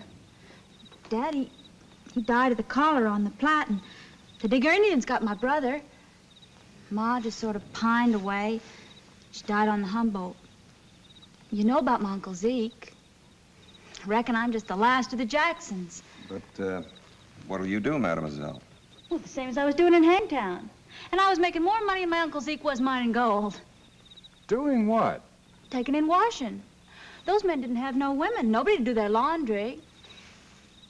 Well, it's the same in San Francisco, isn't it? It sure is. I send my laundry to China by boat. Oh, boy, then I'll do all right. You know, I was getting $8 a dozen for them shirts. And the first money I earn, I'll buy you a tailor-made suit. Yeah, and I'll take it, too. Oh, stop it, Judd. Well, you got gumption, child, I'll say that for you. You might be right pretty if you was fixed up some. Her pretty? What's so all-far special about this golden suit, anyway? That's my wedding suit. That's what's special about it. As soon as we get settled, I'm gonna get married in it. Ha! Who'd marry you? Don't you worry about that. I'll find someone. Yeah, some lop-headed girl, maybe. Well, it ain't gonna be no girl by the name of Sam. You bet it won't. All right, all right, all right. I think we all better get to bed tonight anyway. Get an early start in the morning. Oh, come on, Judd. Never seen a boy so set and getting married. Where do you want me to sleep, Marshal? Oh, suit yourself anywhere at all. Sam, I think you better sleep in the wagon. Oh, mademoiselle, just a moment. For gallantry. Marshal, I'd feel better if you kept this for me tonight. Well, if you'd rest easier, Mrs. Hayes. It's got all our money in it. Soon as Mr. Hayes seen what California was like, he wrote me to sell the farm and come on out. And I got a pretty good price, too. I'd hate to bring it all the way from Indiana and have it stole on the last lap. I'll sleep with my head on it. Good night, Mrs. Hayes. Good night. Say, Marshal, I don't think it could have been his horse I saw to you, Mr. Sturtevant's. I doubt it. And it couldn't have been Brother Evans. You know, I think I was wrong to suspicion them.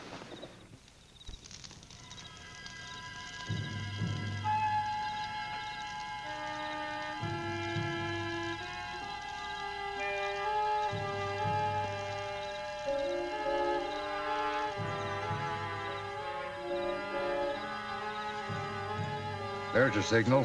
2 fires. How far? A couple of miles, I'd say. Here we go.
guess I kind of messed things up trying to help.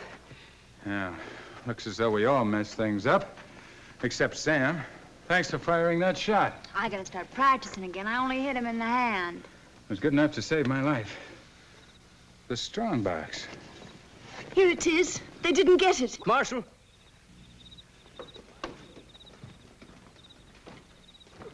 He's been knifed. Did they get my saddlebags?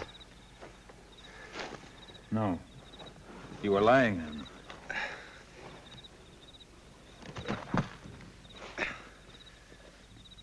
Mademoiselle.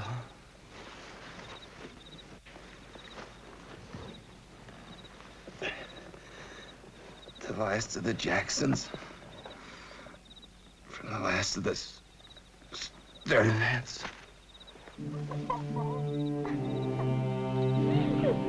Gone fawn skin. Gone fawn. That's what he... There's a shovel in Sam's wagon, brother.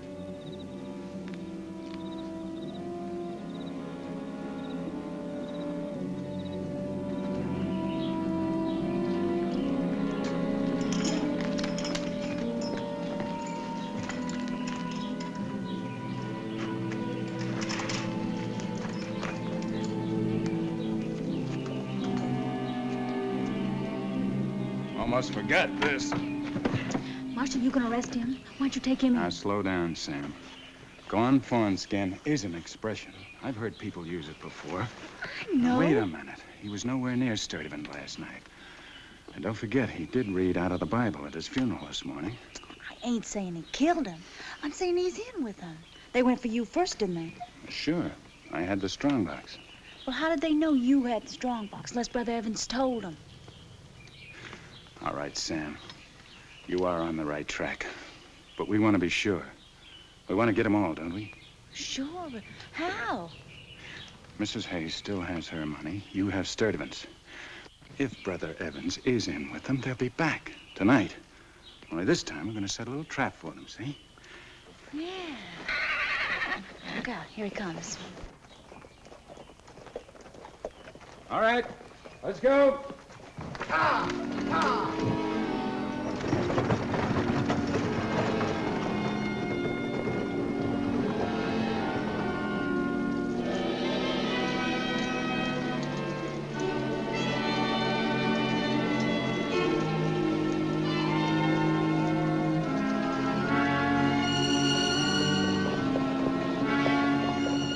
Well, they'll be making camp about another hour.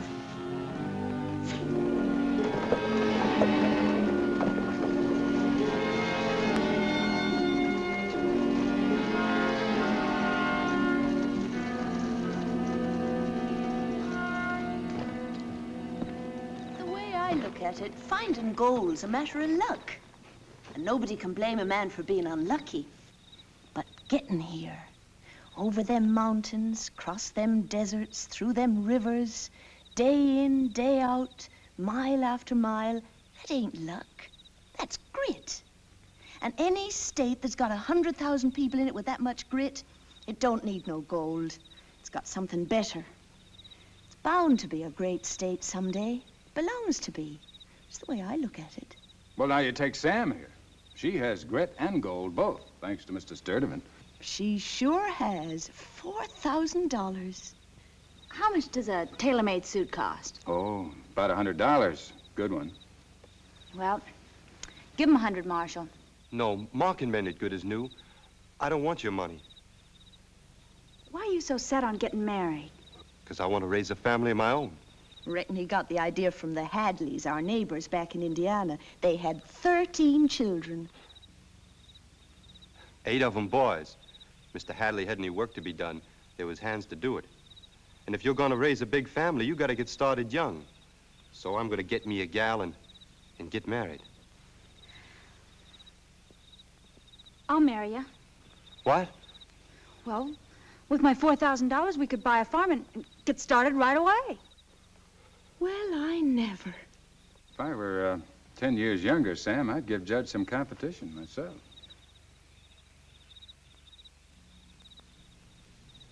Well, what do you say? Well, I don't know. Ma. Maybe we'd better wait, Sam, and ask his pa. Well, I'm ready any time. Be fruitful and multiply, and replenish the earth and subdue it. Well, I guess that's enough romance for one night. Let's all turn in. Well, it's something to sleep on anyway. Sam, Good you night. take this. Nobody will think of you guarding it. Yes, sir. I'll guard it good. Judd will stand watches. You take the first one and wake me at midnight. Yes, Marshal. I'll take a last look at the horses, Marshal. Yeah, you better do that, brother. Ooh.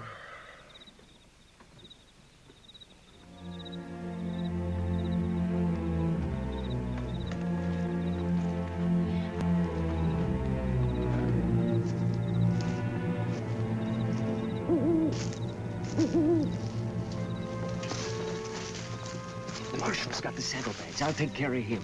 The girl has a strong box in her wagon. Finish her off proper. I think she knows we killed her uncle. You take the kid standing guard. He's against that big tree. My shot will be the signal.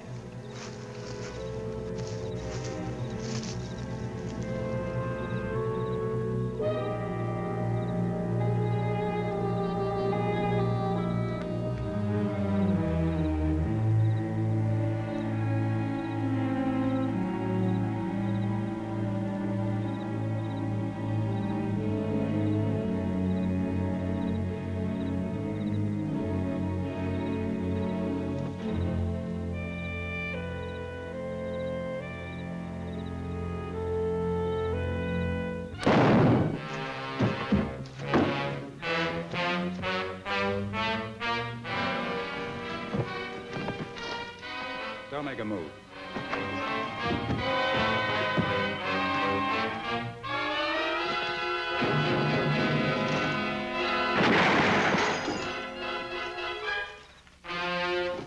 All right, Brother Evans. Now you can really start to pray.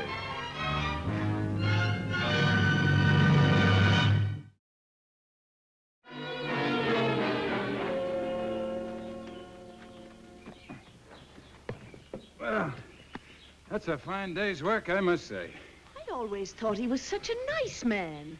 The devil can cite scriptures for his purpose, Mrs. Hayes. Where's Sam? Hey, everybody, look what I found. You know what's in these packs? Uncle Zeke's gold dust, $3,000 worth. That's $7,000 altogether. That ought to swing your paw around. Well, maybe, but I've been thinking, Sam. I want to get a farm of my own. I don't want your $7,000.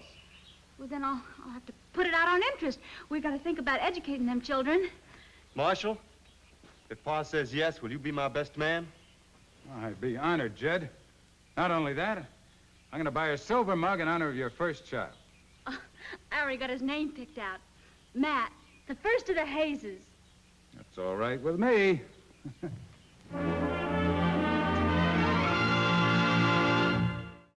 California. Oh, I've traveled here, I've traveled there. I guess I've been most everywhere. But I like where I am today, and here is where I'll stay. Now, one thing I just can't endure is being broke and being poor. So I come west to take the cure, and here is where I'll stay. I've come to California, California. There's gold in them there hills in California.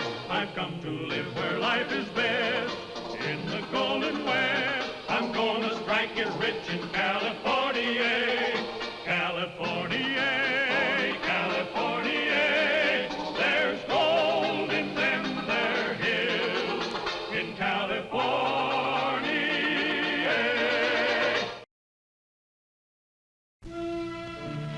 It was the discovery of gold that really opened up the West. The hope of finding a fortune in the ground brought thousands of people to California. They endured the grinding trek from east to west through frequently hostile country, or dared the hazardous voyage around Cape Horn. And though only a handful ever had anything to show for their efforts, the dream of striking it rich remained alive. It was their stubborn belief in this dream that made them easy marks for the swindlers and bunco artists. Just one moment, sir. What's the meaning of this? Get down out there. What do you mean, get down off of here? Your name is Troy Selby, isn't it? It is. Well, come on along. You can talk later. Go ahead. This is... I'll take these. Just one moment, sir. No,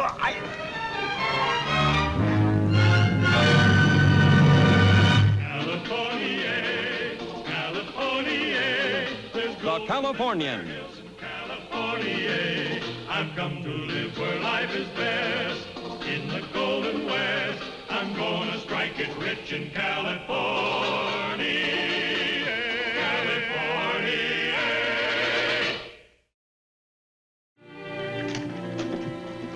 Afternoon, Jeremy. Afternoon, Marshal. Mrs. Selby informed me of your high-handed treatment of her husband this morning. You had no grounds for an arrest. I demand his immediate release. You represent the Selbys? I think that's clear. It isn't clear at all. Do you know these people are swindlers?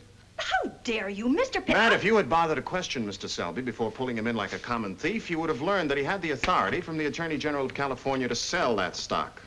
Why didn't he tell me this? Did you give him a chance to tell you anything? Just because there have been a few stock swindlers in the past. A few? Yes, it doesn't mean that every promoter is dishonest. Now release my client.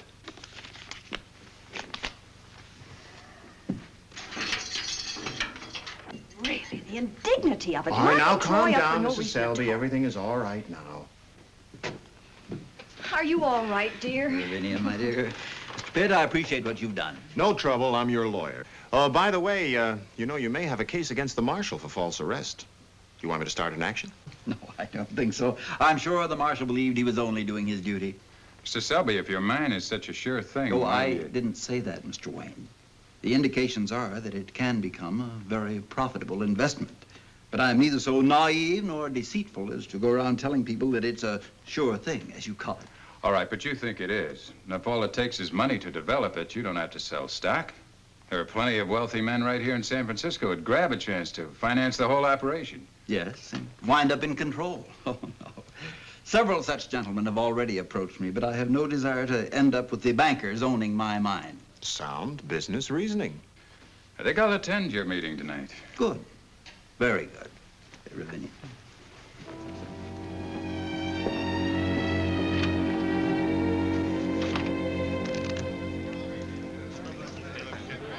Take over. Matt, I've been waiting for you. You look as though you broke your own bank. No, but just as good. Come on, sit down. Remember last year when I backed Johnson and Lyman in that silver mine? I remember you risked $25,000 to make a profit of about $5. It was 4. Anyway, I met Troy Selby and his wife, and they have a fabulous gold mine. Who? The Selbys, really the nicest people that you can meet. And they're letting me in on the whole thing. Letting you in, huh? Now, get that superior look off your face. This is a chance to really strike it rich, Matt. And this time I'm going all the way. Good luck. It's your money. I've mortgaged the El Dorado Club. What? Mortgaged? For stock in a gold mine? $38,000 worth. And just as soon as they raise another $112,000, they're going to start mining operations. Oh, Matt, you ought to get in on this. Now, just a minute. When I sold you this club for $1, I had faint hopes that in my old age you might sell it back for $2. And now you've sunk it all in stock for a gold mine that isn't even in operation? But it will be as soon as they sell the rest of the stock. How much is the rest? I told you, $112,000. Oh, Matt, this is a sure thing. Yeah, sure thing.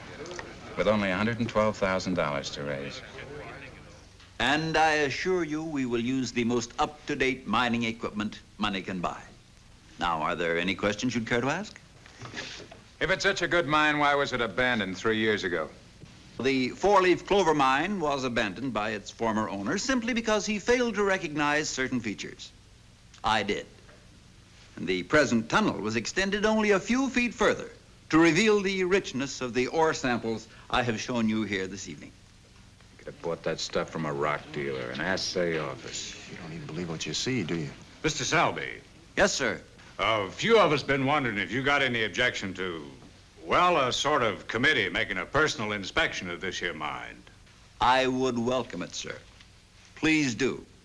And then you can come back and make your own reports to these people. Anyone is free to investigate the four-leaf clover mine. Have you seen it? I've seen those ore samples. That's good enough for me. Rich as I ever saw. Probably the most expensive you ever paid to see, too. He's so stubborn.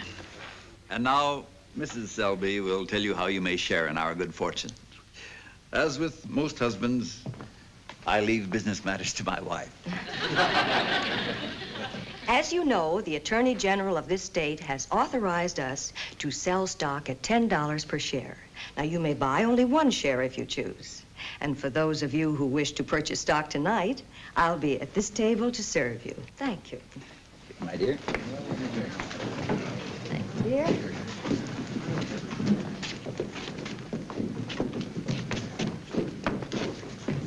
There's your chance to make some money, Matt. Don't tell me you have some of this. Oh, I took a fair amount as a fee for representing them. You must enjoy working for nothing. And you must enjoy letting opportunity slip through your fingers. Are you against getting rich? No, Then why don't you go up there and buy some of that stock? I'm the suspicious type. But since he extended a general invitation, I'm going to take a look at his gold mine.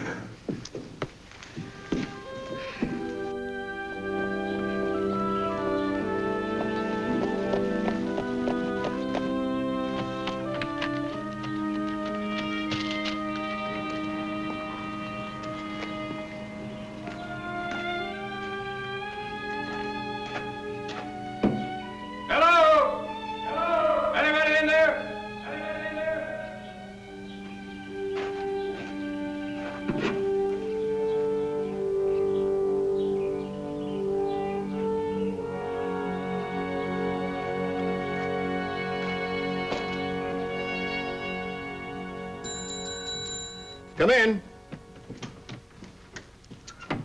Good evening, Mr. Pitt. Oh, hiya, Matt.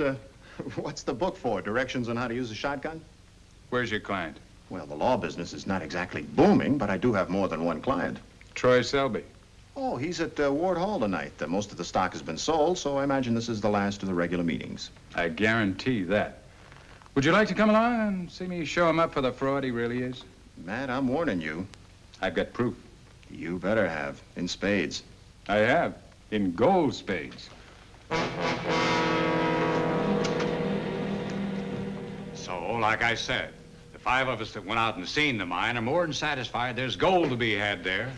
Them nuggets we showed you that we dug from that tunnel prove that. Thank you, Luke. Thank you very much. And now... I, too, had a look at that mine. Any objection to my reporting what I found? Why, of course not, Mr. Wayne. All right. Mr. Selby, I wonder if I could borrow that geologist's report you quote from so frequently. Certainly. Thank you. Now, Mr. Pitt, will you compare paragraph 2, page 92 of the book with this report? The book and the report match word for word. What about this, Mr. Selby? May I see the book, please?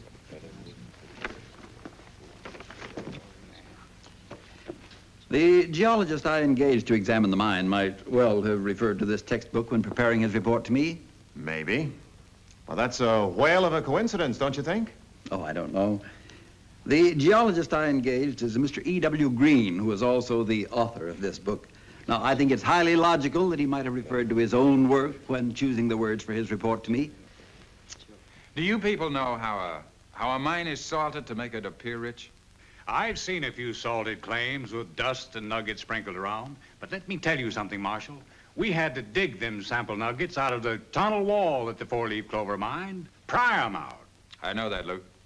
But if you people will be patient with me, I think I've got the answer to that. What's Mr. Wayne up to? Mr. Pitt, you're our lawyer. Why do you let him persecute us this way? I'm against anyone being persecuted, Mrs. Selby, and against anyone being swindled, too. Right in this chair would be good.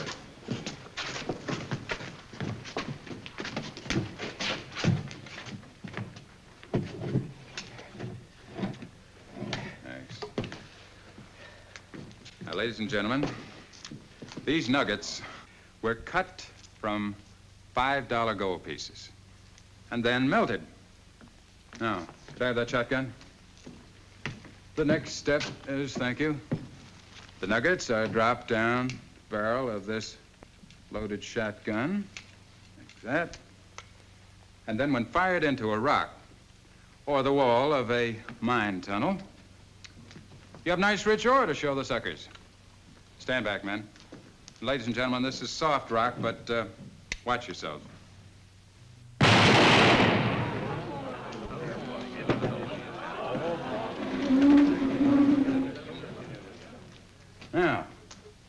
These nuggets will have to be dug out too, Luke. And unless I miss my guess, ladies and gentlemen, this is exactly how Mr. Selby salted his mine. That's a very serious charge, Marshal. You will all please be witnesses to his remarks. When I dug this nugget out of the four-leaf clover tunnel, I knew exactly where it had come from. I wouldn't have known if Mr. Selby had been a little more careful how he melted down his coins, because this nugget still has the date stamped on it. 1854.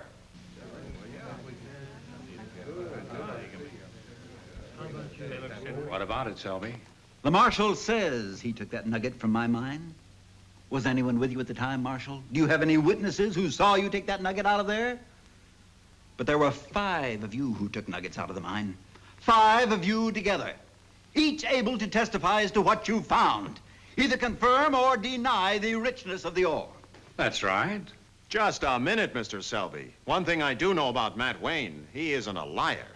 There's one thing we both know about Mr. Wayne. He's been doing his very best to discredit me. Because I'm convinced that you're taking these people's life savings and giving nothing in return but stock certificates that aren't worth the paper they're printed on. Ladies and gentlemen, if the Marshal's cheap demonstration here tonight has caused any one of you to doubt the honesty of this project or the wisdom of investing in it, then please, I beg of you, step forward and surrender your stock, and I'll refund every dollar you've invested. Marshal? I don't know or care why you've got such a grudge against this man. But far as I'm concerned, I'm buying more shares. That's how I stand.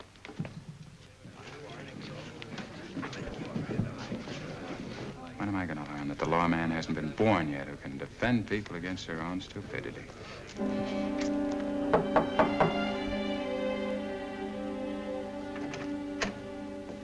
Well, well, Mr. Pitt. Going somewhere? Well, the shares are all sold, you know, due mainly to the Marshal's efforts last evening. Where are you planning to go? Oh, just a little vacation. You know, just until we can go up to the mine and get things started up there. Well, Mr. Selby, I think you better get started at the mine first before you start to think of taking a vacation. Oh, we've worked very hard. We're entitled to a little rest. Well, just sleep a few extra hours in the morning at the mine. That sounds like an order, Mr. Pitt. I'm your attorney, Mr. Selby. It's advice. Good day.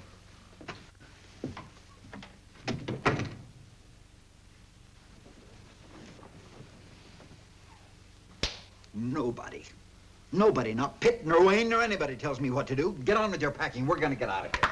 Troy, the Marshal's across the street. I'd say they're making sure we don't go anywhere but to the mine. All right. They want us to go to the mine. That's exactly where we'll go. What? Isn't it worth $10,000 to keep out of a California prison? What do you mean? Look, I never said how much work I'd do up there, so I'll spend $10,000, maybe less. We'll go through the motions of trying to develop that mine. Then when it doesn't pay off, nobody can blame us. Now, that's not going to fool Wayne or Pitt.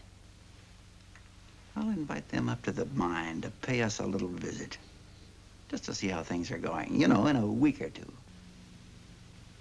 Ravinia, I'm going to arrange it so Marshal Matt Wayne never bothers anybody again. I'm going to get rid of him for good. Come on, pinch your packing.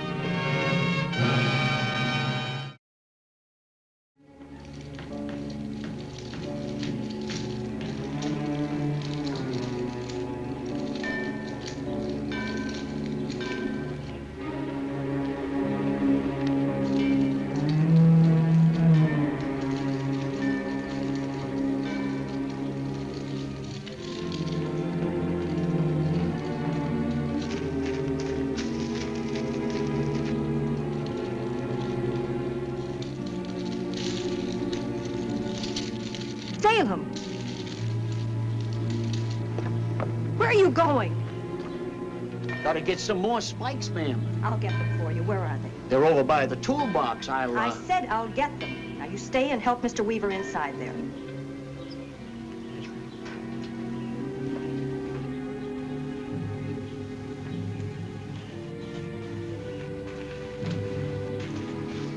Did you get it done? All ready to light. It took you long enough. Those workmen must think I'm a fool not letting them run their own errands. I'm sure Salem suspects something. He hasn't got enough sense to suspect anything. They want some more spikes.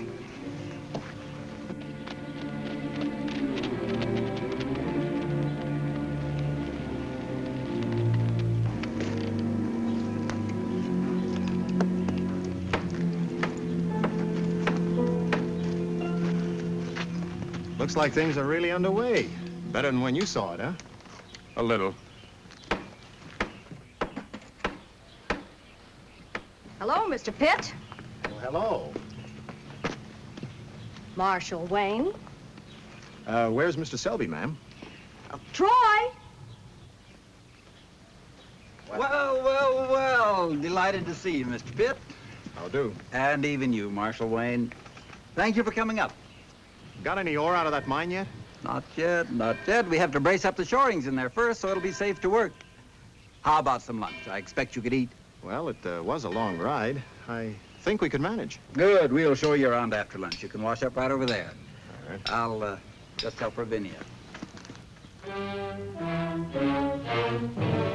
How many men have you got working here, Selby? I counted only one. Oh, you mean old Salem fussing around those sluice boxes? I have one other. A total of 2? Well, marshal labor is rather difficult to find up here.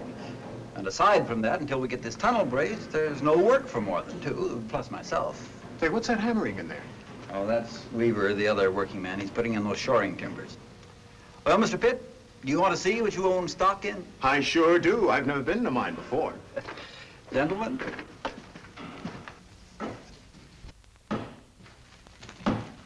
Well, Weaver, this is Mr. Pitt and Marshal Wayne. Hi. Oh, any gold here? There might be a few flakes, but I think the stockholders committee and you, Marshal Wayne, dug out all that was in view. Weaver, those nails don't look very strong. Spikes, same as I've been a-using. Well, I brought back some much heavier ones the last time I was in town. I'll go get them for you. Excuse me, gentlemen. Say, Mr. Weaver, work many mines? On and off, yeah. Well, what do you think of this one? Think she'll pay off? No. Why do you say that? I know 2 different fellas tried to make her pay, but she just ain't got good enough ore in her to bother with. Whatever she did have was took out a long time ago. I'll take these spikes into Weaver. He used up the other keg already? Just take them in there, will you? Yeah.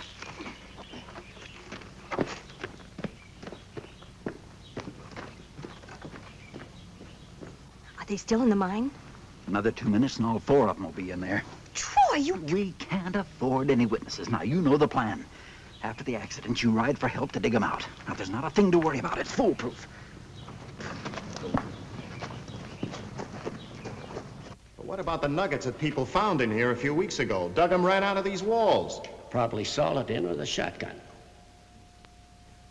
If you're thinking of saying I told you so. I'm thinking of Wilma and how much money I stand to lose. Selby told me to bring you these here spikes. He's plumb loco. Them's the same kind as I've been a-using. Selby's got an awful lot of explaining to do. Maybe he didn't lie, but he didn't tell us the whole truth about this mine. And that's just as bad as lying. Has Selby tried to hire any more men to work here? Don't think so. He hired us together. Said he only needed us for about 2 or 3 weeks. Only 2 or 3 weeks.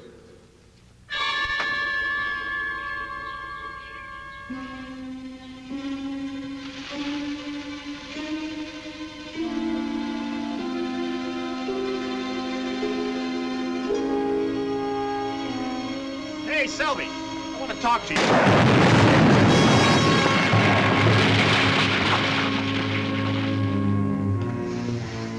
Get my rifle.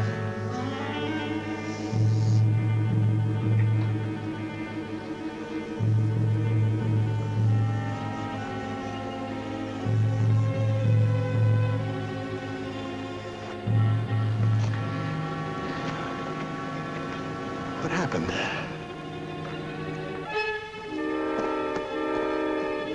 Drop it.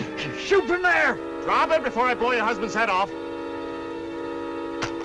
All right, over there, Selby.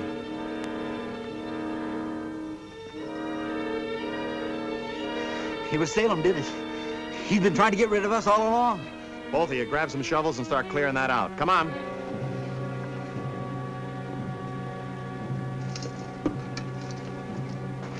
Start clearing those rocks away. Matt! Matt!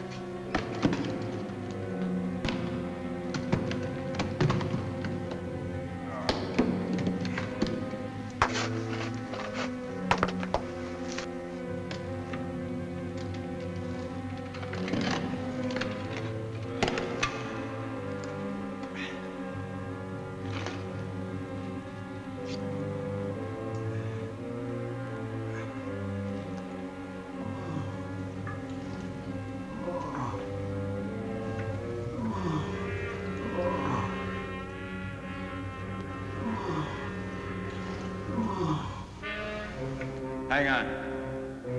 Somebody will dig us out.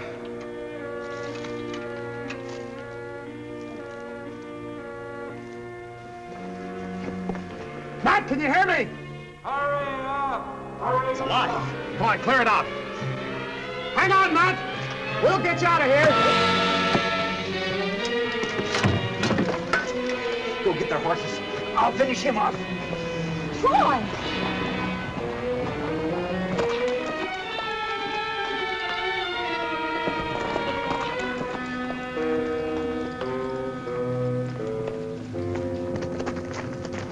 We heard a big explosion a while back. What happened? Hey, this looks like that lawyer fellow, Mr. Pitt. You keep an eye on him until we find out just what's going on around here. Did they get away, the Selbys? Nope. What happened, Mr. Pitt?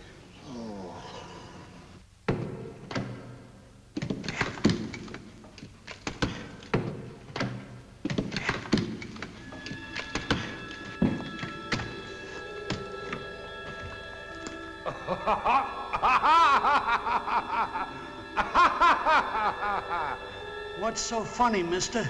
Look at that gold vein. That's a load sign if I ever saw one. The man who could have had all of it will get none of it. Now, if I get out of here, he's gonna hang.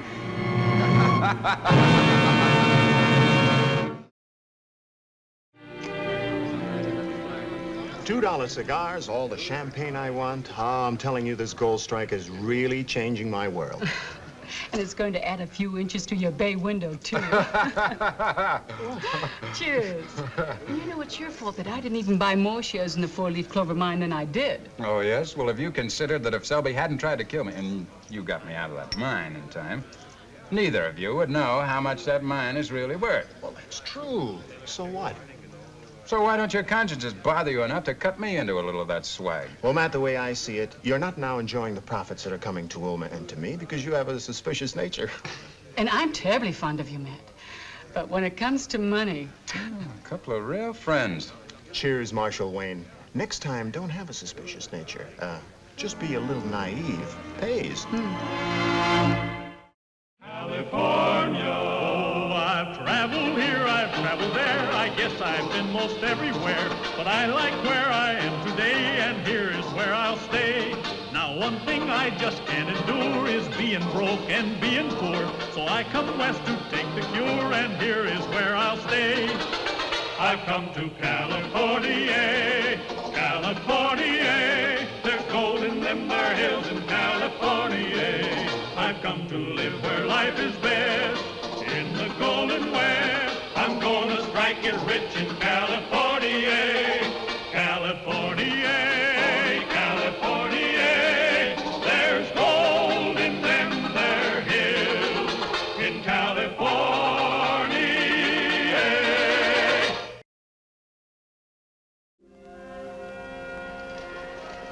In the early 1850s, when San Francisco was so starved for news of the outside world that 3-month-old newspapers sold for $1 apiece, the Pacific Clipper Company had a monopoly on transportation of mail between the two coasts. Then stagecoach lines entered into competition for the lucrative government subsidies involved.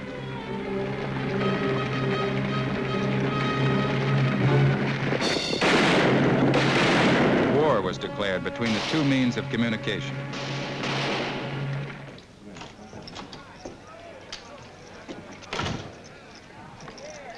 You're responsible for what happened last night, Warren. Will you admit it, or do I have to kill you? What is this, Maxwell? This morning, another one of our stagecoaches was found at the bottom of a canyon. The driver and a passenger killed. What's that got to do with me? Because you engineered it just like the other jobs. That's a lie. What makes you think Mr. Warren is responsible for what happened to your stagecoaches? Because he's agent for the Clipper Company. And they're trying to make us lose our mail franchise. I've opposed you, yes, but by legal means. As his lawyer, I'll vouch for that. Where did the wreck take place? At Vasquez Pass, just after they left Boulder City. Boulder City? What's the matter? Well, Millie, my niece lives there. I'm expecting a visit from her. She was to have taken that stage. As far as I know, the only passenger was the man who was killed. And that makes Warren and his outfit guilty of his murder. If you don't do something about this, I'm going to take the law into my own hands, Marshal. Mr. Maxwell, I'm confident the federal agent on the case doesn't need your help or mine. California, California, the Californians. California, I've come to live where life is best. In the Golden West, I'm gonna strike it rich in California.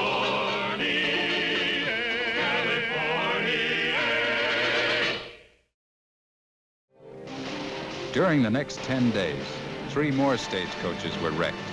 2 drivers were killed, several passengers injured. And a federal agent who investigated the case was severely wounded. Isn't there anything that can be done to stop these crimes, Marshal? Why don't you put more guards on your stagecoaches? More guards? Well, I can't get enough drivers as it is. They've just about got us ruined, Marshal. And tomorrow's the deadline. If we don't make that 4 o'clock run out of here tomorrow, we lose our franchise. And that's exactly what the Clipper Company wants. What makes you so sure the Clipper Company is behind all this? We're a threat to the monopoly the shipping lines have had on the transportation of mails to California. If we prove stagecoaches can deliver it faster, Warren's outfit will lose a $500,000 subsidy. Yeah, well, I understand that, but what I mean is, couldn't these be just plain robberies? Those mail pouches carry a lot of money. Whatever it is, we need help. Your help. I don't like to step out of my jurisdiction, but I'll talk to the federal agent on this case. See what I can do. Thank you, Matt.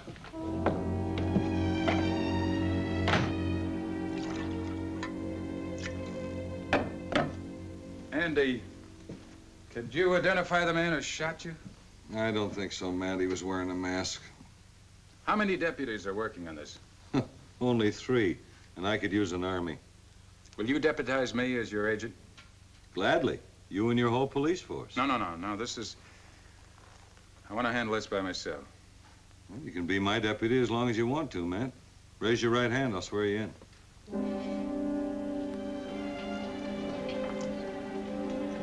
Matt?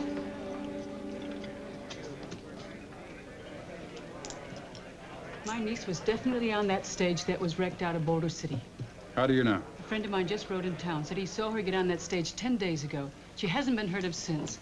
I've got to get to Boulder City. Will you take me? No, I can't. I'm going up there on business myself tomorrow. I'll do what I can to find out about her. Sit down, man. Thanks. What kind of business? Government business. Having to do with transportation of the mail. They don't have enough drivers, so I volunteered. Don't you have enough to do here in San Francisco, man? Well, Overland Mail route is vital to San Francisco. If we lose this franchise, it may be years before we get another one started. I'm not interested in who hauls the mail. I'm interested in what happened to my niece, Millie. And I'm worried about my client, the Clipper Company. Don't be surprised if I have a little surprise for you, Matt. Matt, I've got to get to Boulder City. You will take me, won't you? I can't. The trip is too dangerous for you. But I gotta find out what happened to Millie. I'm responsible for her being on that stage. How so? Well, she was having a quarrel with her mother over a love affair. I wrote and suggested that she come to San Francisco and talk it over with me. Don't you know you shouldn't interfere in a family spat? It's more than a spat. Her mother's very strict with her. Treats her like a child. She's afraid of her own shadow. Matt, you will take me. I said no. Now you stay here and mind the store. And try not to cheat the customers. Matt, sometimes I hate you. That's when you're the most beautiful.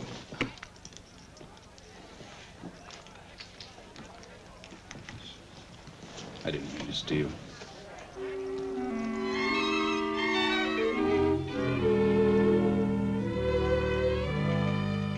Nobody will ever suspect you're carrying mail in a buckboard, Matt. Especially with the Pacific Clipper Company's name on it. Anyway, I've given you a high-powered rifle and extra ammunition just in case. Fine. Best of luck, Marshal. Not so fast, Mr. Wayne. Sorry, Matt, you can't take the mail out. Why not? I've got an injunction signed by a federal judge. What's it say? Enjoins you, as City Marshal of San Francisco, from handling the United States mail. That's a little surprise you had cooked up for me, huh? Well, I've got one for you. I'm not only Marshal of San Francisco, but I'm a deputy federal agent, sworn in yesterday. Sorry, the injunction still holds. It holds me as Marshal of San Francisco, but I'm going as a federal agent. If you let him take the mail out, you'll be party to a federal crime, Maxwell. Tell him to get down off of there and unload those mail sacks. He's got us licked, Matt. You better do as he says. In the first place, the injunction isn't valid. In the second place, I don't think I can hold these horses. What do we do now, Mr. Smart Lawyer? You catch those horses, and I'll get up a new injunction.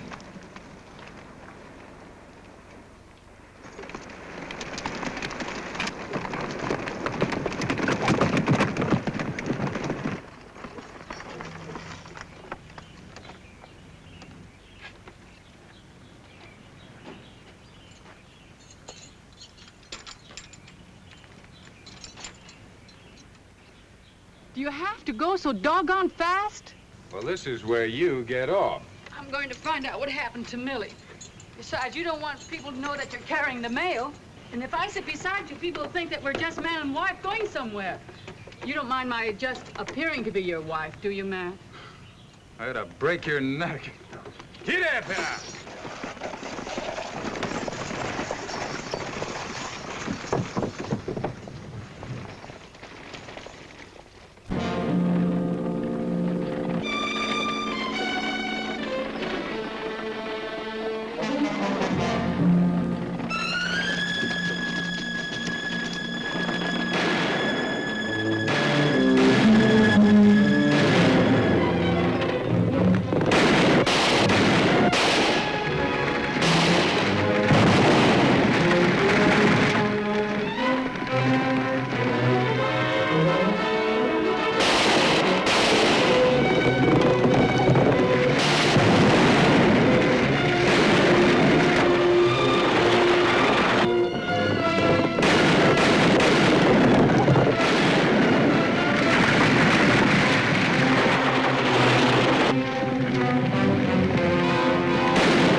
Yes, I'm all right. Here they come.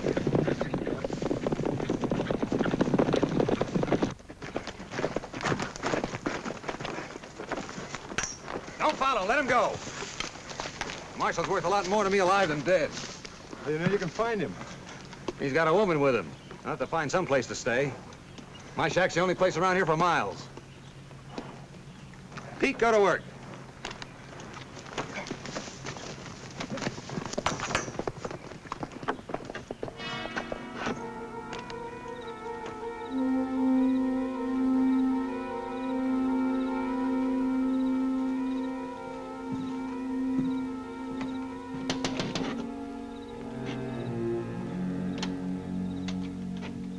Well, land sakes, callers this time of night. Well, you see, we lost our wagon and our horses got away. Could you put us Well, up come for the right night?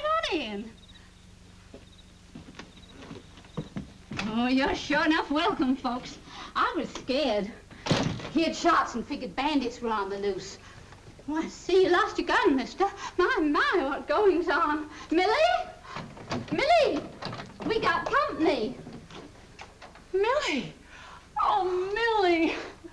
What What on earth are you doing here? She's been living here.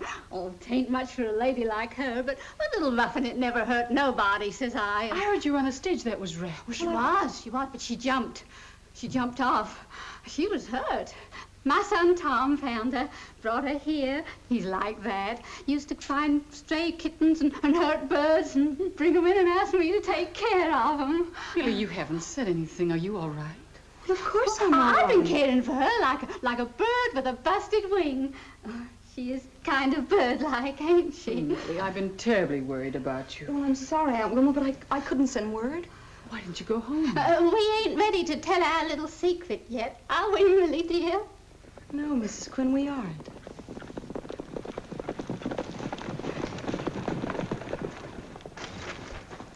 You boys stand guard. Anything that moves, shoot. Tain't nothing. Just my son, Tom. Been out looking after his livestock. Just like him. Afraid they ain't bedded down. Got a heart big as a barn, that son of mine.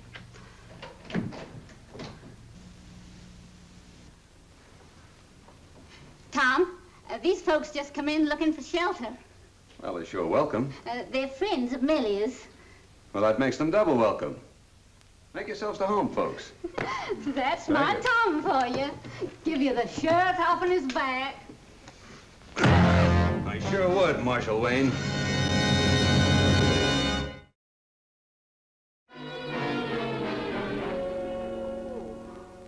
My head hurts. It always feels that way when you get hit with a pistol. Now, don't you wish you stayed where you belong? No. I know Millie's in danger. So is the Overland Mail route. Thanks to us falling into this trap. She seemed scared. I had a feeling she had something to tell me. You folks comfortable? You untie me this instant. You heard the lady. Untie her. Why, sure, anything for a lady. You ready to make a deal, Marshal? I might, if I knew what this was all about.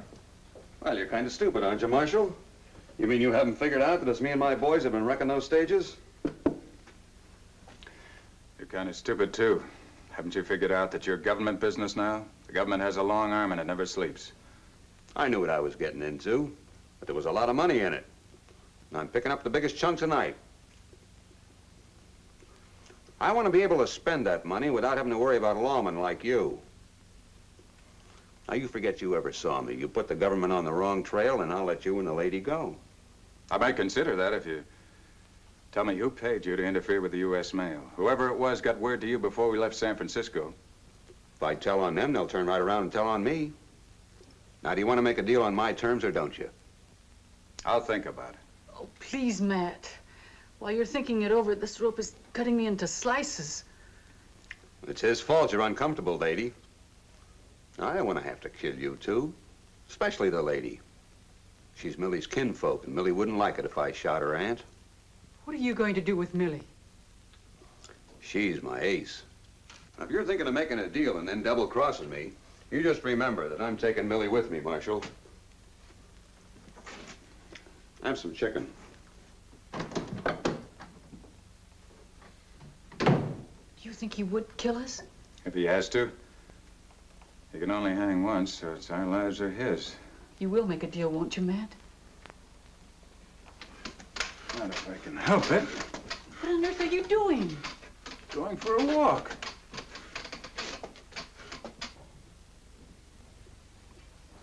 The buckboard ready, Mom? Right outside. Where are you going? Mom and I are going to meet the man from San Francisco and pick up the money for tonight's work. Tom, take me with you. He wouldn't want you to know who he is. Well, what about Aunt Wilma and Marshal Wayne? You're going to let them go, aren't you? Sure, when the marshal makes a deal, and he will, I'll turn him loose. You know I wouldn't hurt your aunt, don't you? You did hurt her. Well, I had to knock him out or kill him. Like I said, I've never killed anybody in my life. Ain't that just like Tom? Looks out for everybody. Well, couldn't I at least untie her, make her more comfortable? No, she's got to be uncomfortable for a while, so the marshal will make a deal. Well, that's right, dear. It's all for the best. I'll be waiting outside, Tom. Tonight was my last job. Tomorrow we'll go somewhere and we'll make a new start. You and me and Mom, like I promised. Oh, but Tom, how do I know you'll come back?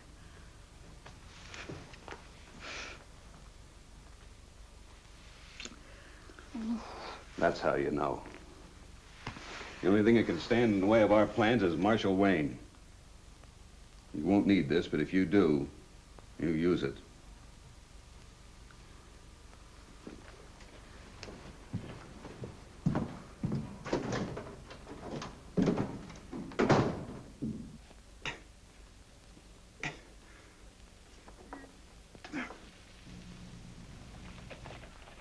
Quinn and Tom are leaving in a buckboard. Millie, too? No. I wonder... Millie! Millie! Millie! Hurry. Help her. Get it. Thank you. Millie! Millie! Millie! Here I am. Oh, Millie, I thought... What is this? It's a pistol. Apparently, Millie's mother wasn't strict enough with her. What's the matter with you? Don't try to leave. Sit down, Mama. Sit down. You too, Marshal. But why are you doing this? I won't let you put Tom Quinn in jail. No, why not? Because he's my husband. We were married 4 days ago. You married him? Why? Because I wanted to. Well, how long have you known him? He's been courting me for almost a year now in town. Then Mother found out, wouldn't let me see him anymore. That's because she didn't understand your inner need to run around with bandits. Tom wasn't a bandit then. Mother just didn't think he was good enough for me. So he set out to prove that she was wrong by shooting up stages? It was Mother's fault. She drove him to it. When she threw him out, he didn't care what happened to him anymore. Well, Millie, something is going to happen to him very soon, and it isn't going to be pleasant. Surely you don't intend to stay married to him? Why not? It's the first time in my life I've been free. You don't know what it's like to be nagged and bossed and browbeaten day in and day out. To be criticized for everything you do. When I got on that stage to visit you, I never intended to go home again. Was that when you found out he was a bandit? Yes, but I didn't care. It was the most thrilling thing that's ever happened to me. It isn't a thrill to see men killed. Tom didn't kill anybody. He was nice to those 2 men. He even helped them down off the stage. And when you were out of sight, he killed him. I'll never believe that. He also robbed the United States mail. What's thrilling about that? Mother drove him to it. Tom is kind and gentle. He never hurt anybody in his life, and I love him. Millie, do you love him? Or did you marry him just to get even with your mother? Your husband is a cold-blooded, cowardly killer. And I'm going to take him back to San Francisco with me. I won't let you, Marshal. We're going away together. Tom's going to settle down. And when his money gives out, he'll kill again. And if you get in his way, he'll kill you. He wouldn't. I'll never believe Tom's a killer. You will before this is over. Give me that pistol, Millie. I'll shoot, Marshal. I don't think you will. Your husband's a killer. You're not, Millie. You love him, don't you? He loves me too. We were going away together, and now you're going to take him away from me. She needs help. Take care of her. See if you can talk some sense into her. Where are you going? Outside to wait for Tom.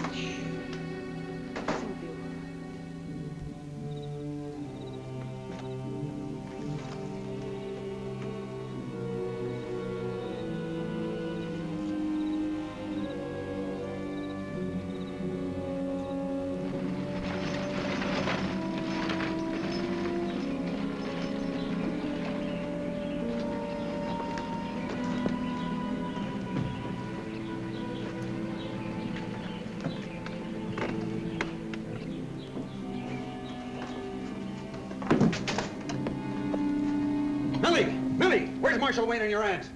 Gone back to town. Why did you stop him? You had a gun? I couldn't use it, Tom. Well, you're gonna wish you had. For shame, Millie. You said you was going to help Tom get somewhere. Look, Marshal Wayne says if you're telling the truth about not having killed or robbed anybody, he'll come out at the trial. Why are you asking me to give myself up? Well, Tom, it's better than getting killed running away. They can't do much to you just for wrecking stages. I'll wait for you, Tom. Are you stupid enough to believe I could rob the United States mail without killing a few men? You killed him. Oh, he didn't kill any more than he had to, though. Only 4 or 5 in self-defense. I loved you. Well, I never loved you. When you saw me shooting up those stages, I could either kill you or marry you, and I married you. Ain't that just like Tom? He put off killing you as long as he could, dear. It's too bad you didn't shoot Marshal Wayne, because he'd be coming back here for me with a posse. And I'm not going to leave anybody around to tell him which way I went. That'll be all, Quinn. Drop the pistol, son. I don't want you dead. Ma!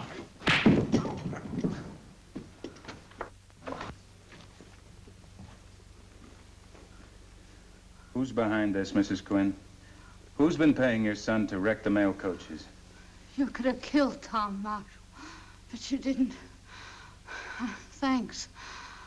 I didn't want to see him die. Matt! Matt!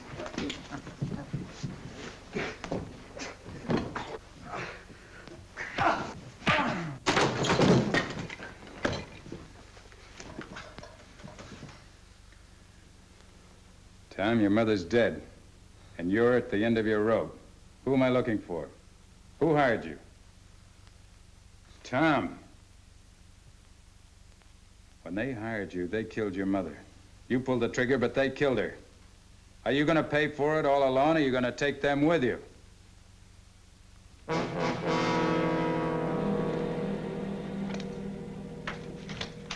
Good work, Matt. Congratulations.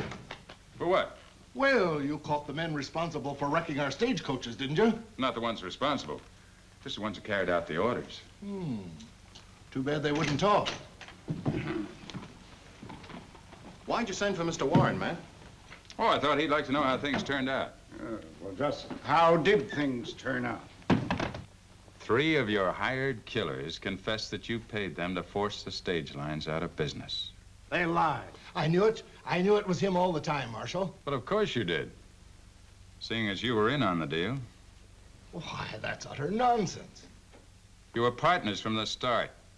You're accusing me of destroying my own property? I'm accusing you of selling out on your own stockholders. You and Warren were gonna split up a nice juicy melon once you forced the stage lines out of business, weren't you? Well, I deny it.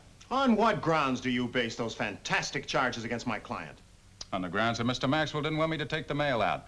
So he and Warren rigged up that injunction to stop me. But on the off chance that I might defy the injunction, they sent word ahead to have their men waylay me. In addition, Mr. Maxwell very thoughtfully provided me with a defective rifle and a halfway broken tongue for my wagon. You can't prove that. I don't have to.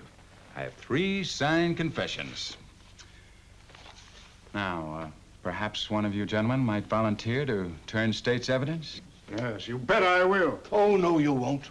I'll turn state's evidence, Marshal.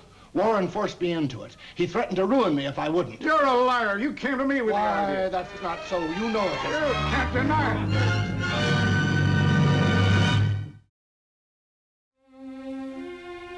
After the conviction and execution of the conspirators, a new overland mail subsidy was granted by the government. And as a result, California was bound closer to the rest of the Union by a network of stage lines. And Millie was going home to admit that mothers aren't always wrong. I've been most everywhere, but I like where I am today, and here is where I'll stay. Now, one thing I just can't endure is being broke and being poor. So I come west to take the cure, and here is where I'll stay. I've come to California, California. There's gold in them there hills in California. I've come to live where life is best, in the Golden West. I'm gonna strike it rich in California, California, California. There's gold in them there hills in California.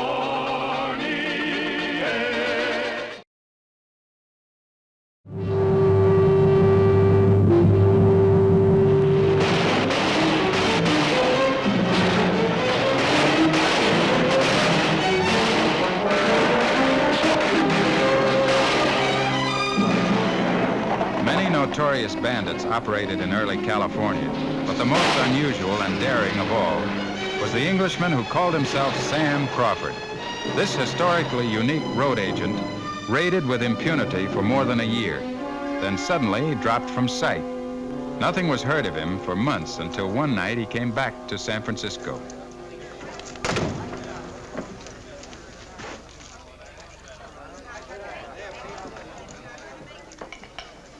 Marshal Wayne? Yes. Forgive me for staring, my dear, but you're extraordinarily lovely. Do me the honor of presenting me, sir. Mrs. Fansler, meet... Oh, of course, a charming widow who took over this establishment from you. I've heard a great deal about you, my dear. I've heard a great deal about you. My cousin was a passenger on the Sacramento stagecoach that you robbed last year. We look very much alike. How could I ever have forgotten such a lovely face? Perhaps I'd better leave you two old friends alone. If you'll excuse me, Mr. Sam Crawford, British gentleman and Prince of Thieves. Surely you must have heard of me. Enough to say that meeting you isn't exactly a pleasure. Well, give me a little time, Marshal. I shall grow on you. What's your business here in San Francisco?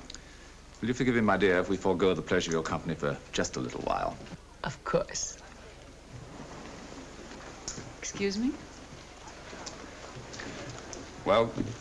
I'd like the usual cooperation. What do you mean? What sort of cooperation? I intend to go into business in this vicinity. What business? Stealing, old boy. Stealing. Wholesale or retail? That depends on you. You see, old boy, I'm offering you a partnership. You want me for a partner? Mm-hmm. Why? You're the Marshal of San Francisco.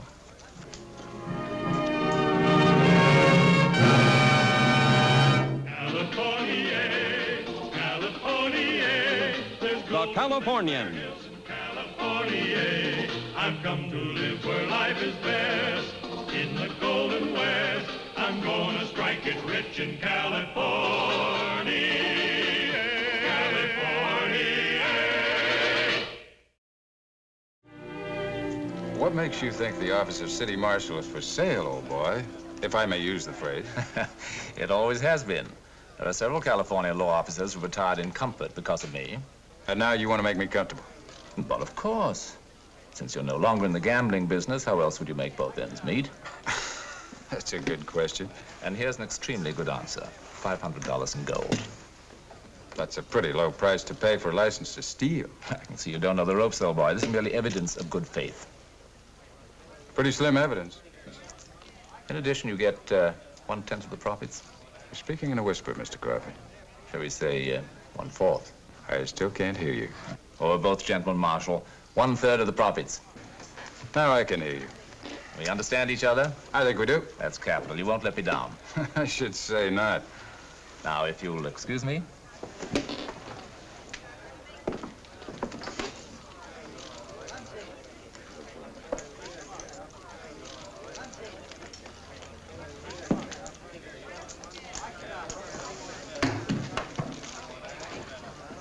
Well, you're looking mighty pleased. Like the proverbial kitten with a saucer full of cream. I'm glad you said kitten. Mr. Crawford invited me to the Van Ness formal party at the Bella Union tonight. Well, Mr. Crawford is traveling in fine circles, considering his reputation. Oh, his reputation makes him that much more glamorous to the San Francisco society set. And he does come from a good English family. Crawford's not his real name, you know. And he is a perfect gentleman. He's also a dangerous criminal. His society friends think he's reformed. Well, I know he hasn't. But don't worry. When it comes his time to hang, I'll see that he gets a velvet rope. That won't keep me from going to the party. Now, Wilma. There isn't a female in San Francisco who wouldn't give a year of her life to be seen there. Even with the Prince of Thieves? Even with the Prince of Thieves. Matt, you're not jealous. No, I'm not. I'm not jealous. What if I were? I'd be thrilled and flattered no end. But even that wouldn't keep me from mingling with high society for once in my life.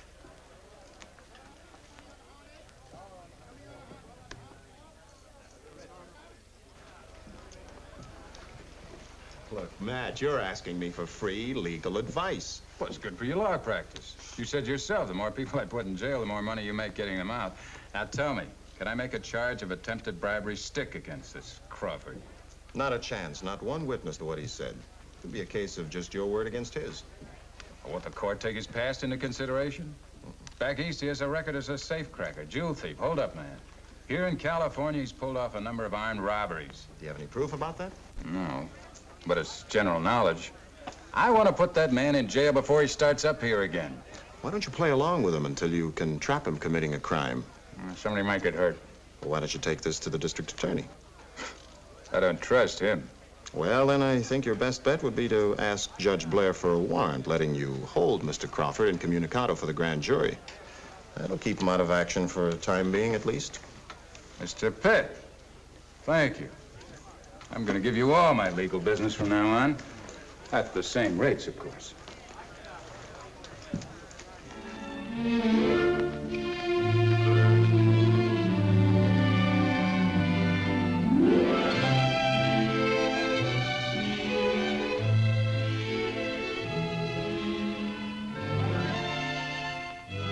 Your invitation, sir. This is my invitation. But you're not properly dressed, sir. Oh, but I am. Why, Marshal Wayne. Fancy meeting you here. Matt, you're getting to become a regular social butterfly. Would you like me to introduce you to the guests? No, that could be embarrassing. Some of them might wind up in jail as my guests. One judge in particular. Oh! My bracelet! Somebody stole my bracelet! My dear lady, whatever is the matter? Somebody stole one of my bracelets. How could you possibly tell you have so many? It was the diamond one. These are the diamonds, these are the rubies and emeralds. Send for the police! Oh, but the police are here. It was clever of Marshal Wayne to arrive at such an opportune moment. I suggest you lock all the doors, search all the guests, spare no one, sir. Fine, I'll start with you. Well, as you wish. Well, I'll be blessed. It was caught on your dress. Look at that. Oh. Allow me, my dear. You have such lovely arms. They're just made for bracelets. So are yours. I beg your pardon. I'm arresting you for attempted bribery. Remember me? Marshal, you can't take this man to jail. He's a gentleman. Oh, don't worry, Miss Finesse. We have a special cell just for gentlemen. It's been charming, my dear, just charming. But may I suggest that the champagne was just a little warm. After you, sir. The least you could have done was to wait until after dinner. I don't believe it. An honest San Francisco marshal? It just doesn't make sense. Good night, sweet prince. One who quotes Shakespeare to boot. It's disgusting!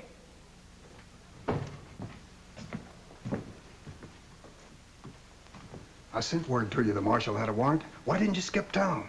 Because it suits my plans much better to stay right here in jail. I'm depending on your help, of course. Yeah? Well, what's in it for me? Rubies, old boy. Real rubies.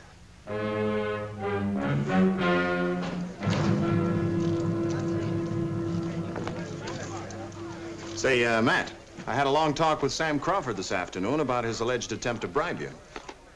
Alleged attempt? Mm-hmm. Do you doubt my word? Well, as Crawford's attorney, I have to doubt your word. What do you mean, Crawford's attorney? That's right. The court appointed me. Well, the court doesn't appoint counsel unless the defendant is a pauper. Exactly. And Crawford took the pauper's oath. That's pretty smart of him. He gets a lawyer, no cost to himself, and he creates the impression that he's poor but honest. Do you believe him? It doesn't matter what I believe. Oh, sure, I know. You're just got a job to do, and you do it the best way you know how. That's right. Marshal Wayne, remember me? Sandy Walters. Sure. You just got out of jail. Yeah. Thanks for feeding my family. Forget it, Sandy. I'm returning the favor. I got a tip for you, Marshal. I heard Sam Crawford and his gang are gonna rob the Redwood stage. Crawford's in jail. His gang ain't. They're gonna stick up the stage just out of town. About 3 o'clock this morning. Thanks for the tip, Sandy. You fed my family. I don't have much time.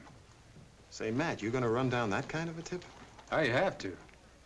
There's gonna be a gold shipment on that stage, and the report to the office said $50,000.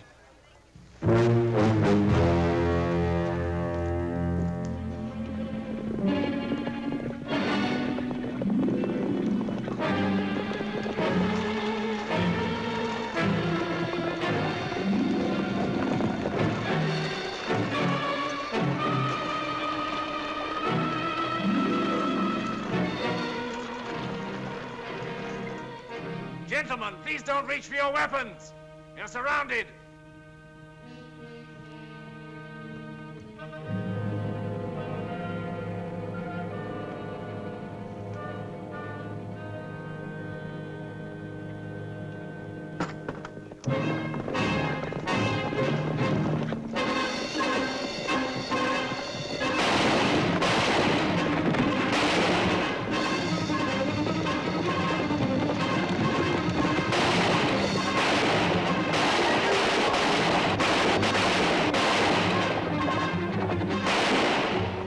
Wasn't that Sam Crawford? It couldn't be. Crawford's in jail.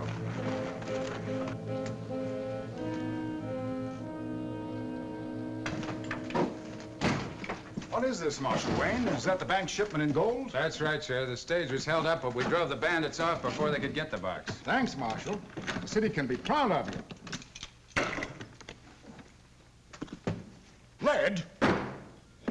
Lead bars? What is this, Wayne? What did you do with the $50,000 in gold?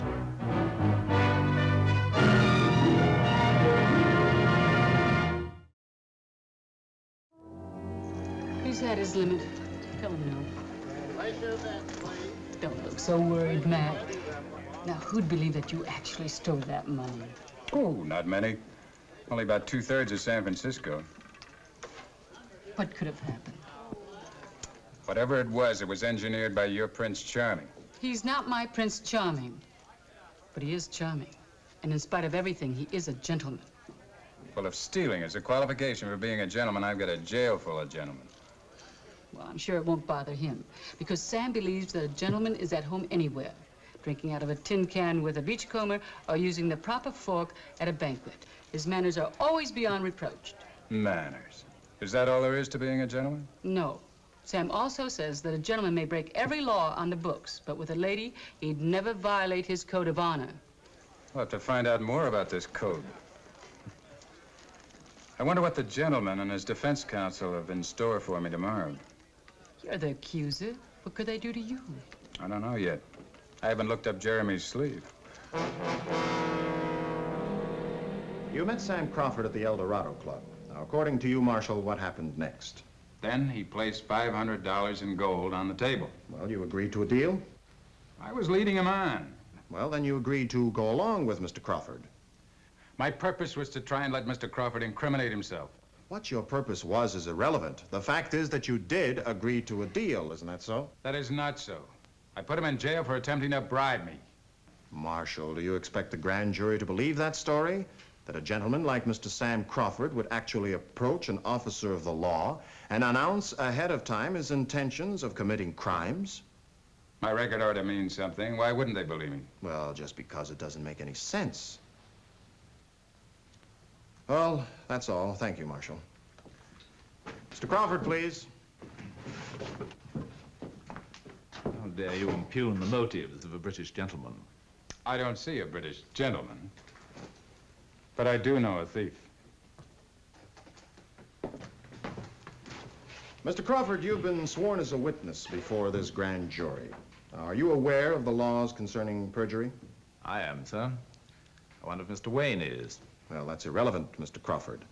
Can you tell us just what happened, in your own words, on Friday night of this week? I came to the city on business, a legitimate business, and I was summoned to the presence of Marshal Wayne at the El Dorado, which I might add is conducted by a most charming lady, a lady of taste and discrimination. That's irrelevant, too, Mr. Crawford. Now, what actually did take place between you and Marshal Wayne? He solicited a bribe. He threatened to ruin me unless I paid him for every week I stayed in San Francisco. And he collected $500, all the money I had, in advance. That's a lie.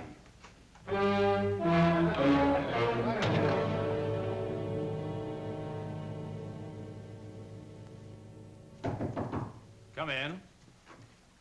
Oh, I've just been reading about you. Grand jurors consider preferring charges against Marshal Wayne. It seems I came out with cleaner hands than you. Seems so. Please sit down. What is this, a business or a social visit? Let's say I'd like to know what makes you tick. Why are you a thief? Excitement, mainly. That and the fact that I was brought up in such a stuffy home that to even raise one's voice was considered bad form. Now every time I shoot my gun off, I imagine it's aiming at my governess. In other words, you're getting even with the world. In a way, yes. What I really enjoy is trying to outwit you law chaps. You see, every policeman reminds me of my father. Now, since we have no witnesses here, would you care to know how I got out of jail the other night? The turnkey who was on duty has disappeared. Yes, so what did you bribe him with? A bauble, a mere trinket. The ruby bracelet I'm sure that Mrs. Van Ness will never even miss. How do you reconcile being a gentleman with robbing your hostess? Mrs. Van Ness is no lady. She overdresses. The widow Fansler runs a gambling house, and yet you made a point of referring to her in court as a lady of taste and discrimination. Why? Marshal, I do believe you're jealous. In any event, no gentleman ever discusses a lady. Now, let's talk about me instead. What would you like to know? I don't mind being perfectly frank with you, since eventually we're going to become partners. You took the gold out of that box before it was put on the stage, didn't you? Of course, old boy, of course. How did you get in the bank? By bribing the night watchman. He even helped my chaps load the gold onto my buckboard. Naturally, you can't prove any of this. I was supposed to be in jail in your custody during these proceedings. Well, since you already had the gold, why did you bother to stage the holdup? It's quite simple to incriminate you, old boy, and by the looks of it, I seem to have succeeded very well. To the extent you killed one of my men, which will make you a murderer. Yes, that was too bad. It was quite unintentional, I can assure you. Will you join me in a nip? No. Look, Crawford, you're like all clever thieves. You think you're invulnerable. But there's a chink in your armor somewhere. Someday you're going to give yourself away. And when that day arrives, I'll be there. You have a chink in your armor too, Mr. Wayne, and I intend to exploit it very shortly. Then you'll have a choice. You either cooperate with me or lose your badge. I'm betting you'll lose your neck first.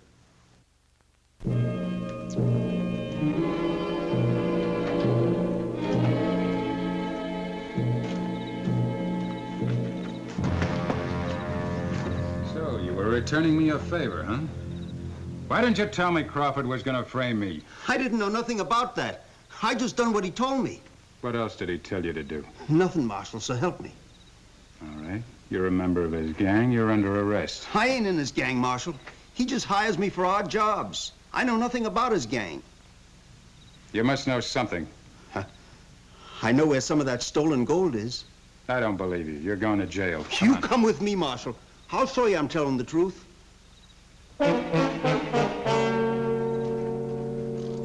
Can't you understand, Wilma? I'm just doing my job. I do understand, and I don't like you for it. Oh, hello, Matt. I've been explaining to Wilma. I'm sorry I was so rough on you today. Well, that's all right. I'm returning good for evil. I'm creating a new client for you. Who? You. What has she done? She has a charming friend, a British fellow, who's trying to get at me through her. What do you mean?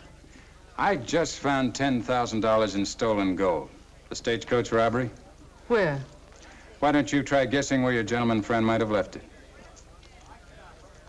Oh, no. Oh, yes. In your parlor, under the floorboards. You just said he put it there. What do I have to do with it? You, Mrs. Fansler, a lady, are the chink in your gentleman friend's armor.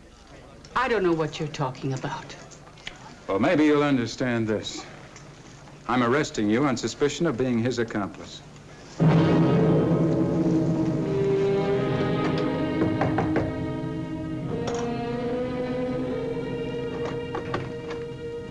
What brings you here, Marshal?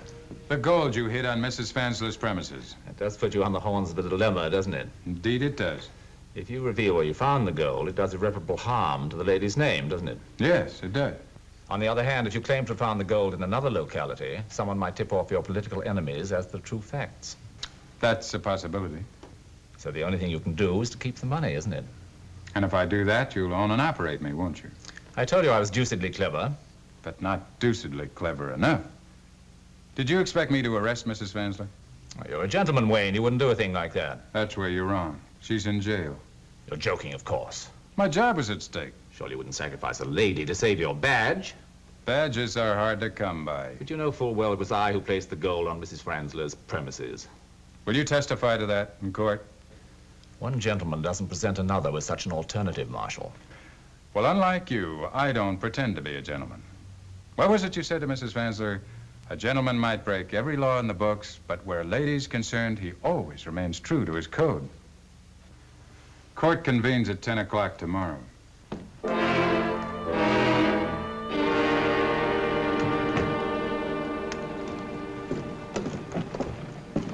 Oh, Matt, I just left Wilma and she looks awful. Tell your client that. My client knows all about it. In fact, the town's talking about your sacrificing her to clear yourself. I'm glad the town's talking that way. Matt, you know that Wilma knows nothing about the gold. What's behind all this? I'm trapping Mr. Crawford for murder. Thanks to Wilma. He's going to hang himself through the one chink in his armor.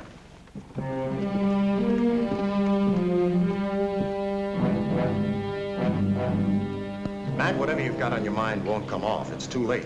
Not if my Crawford theory is correct. I'm thinking of Wilma. The district attorney's got the bit in his teeth. He may convict Wilma, even though you do drop the charges. I'm a gambler. So is Wilma. We just have to take a chance.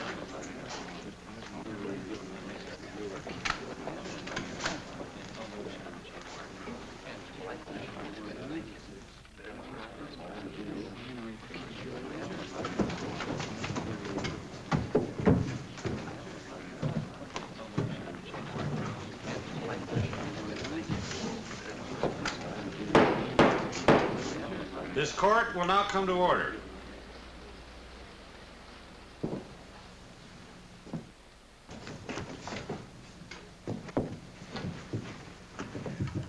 You're right, Marshal. Quite right. You're not a gentleman. Your Honor, I'm here to confess it was I who placed the incriminating evidence on this lady's premises. It was a scheme in which I hoped, which would involve the marshal, but it failed. It failed because, unfortunately, the marshal is not a gentleman. I hope you will forgive my indisposition, but my men objected to my giving myself up in the fear that I might turn state's evidence. One of them was inconsiderate enough to shoot me.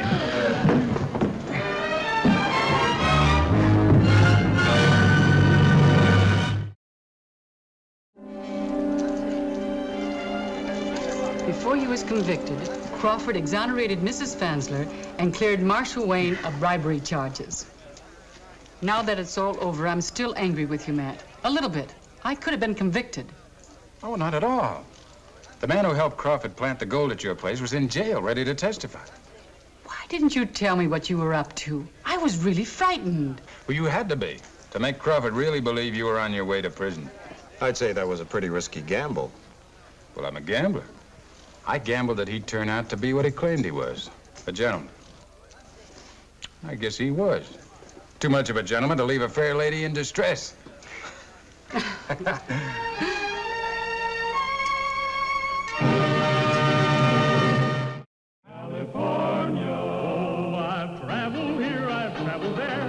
I've been most everywhere, but I like where I am today, and here is where I'll stay. Now one thing I just can't endure is being broke and being poor, so I come west to take the cure, and here is where I'll stay. I've come to California, California. There's gold in them there hills in California. I've come to live where life is best, in the Golden West. I'm gonna strike it rich in California, California, California. There's gold in them there hills in California.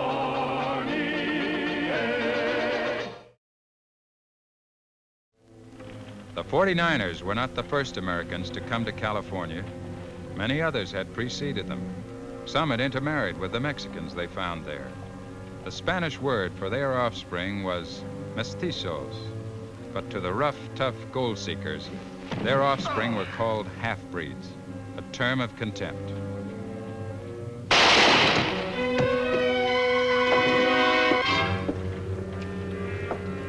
What happened? Called me a half-breed. He had it coming. Another half-breed was Abe Sanchez, stage driver. Abe was a friend of mine, and I was glad to have the chance of driving his coach for a while on the return trip from Monterey. Come on now!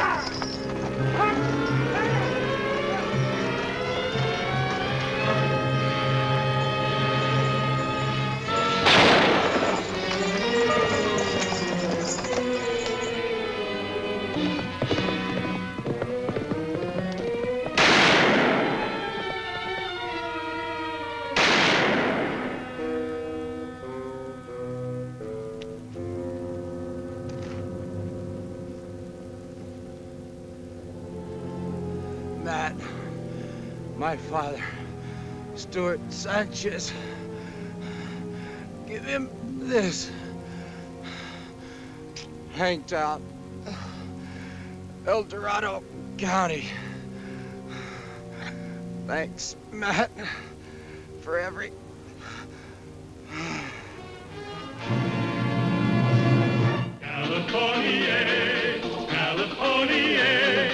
The Californians. California, I've come to live where life is best.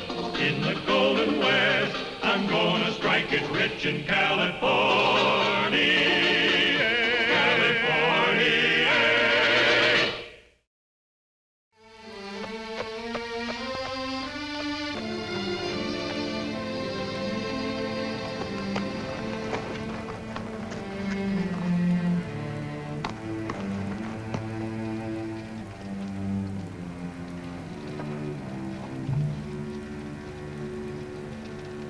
Looking for something?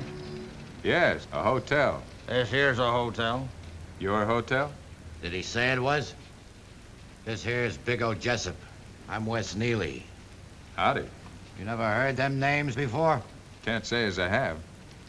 He ain't been in a gold fields long, has he, Wes? How about the name Reed Bullard? Maybe you're looking for him. I'm looking for a bed and a wash bowl. Hold it, Big O. Got a badge. Yeah. Yeah, maybe we ought to ride out to the mine and tell Mr. Bullard, the man wearing the badge comes to town. He ought to know, Wes. He'll know about it as soon as he signs the register. Oh, yeah. Yeah, then we'll know his name. Yeah. Then we'll tell Bullard. Yeah.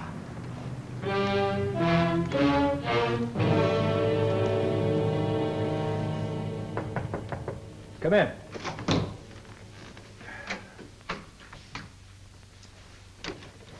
You're just in time.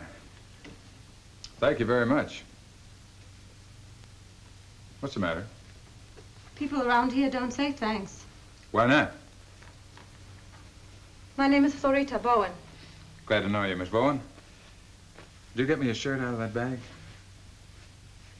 Florita, that's a very pretty Spanish name. My mother was Mexican. Florita, little flower. You speak Spanish? Pero muy poco, señorita. I have Spanish friends in San Francisco. You better tell them to stay out of Hangtown, Mr. Wayne. You know my name. By now, it's all over town. You wrote it in the register. I heard Wes Neely read it out. Wes Neely. Yes, I ran into him when I arrived. Who is he? He works for Mr. Bullard. Who's Mr. Bullard? He owns this hotel, and the store, and a big mine south of town. You lived here long? I was born here, near here. My mother and father died last year of the fever. You had it too, didn't you? Your hair. It's growing out. It always grows in prettier. Florida, you know where I could find a man named Stuart Sanchez? Lives here, married to an American woman. What's the matter? Please, Mr. Wayne. I have to clean the lobby.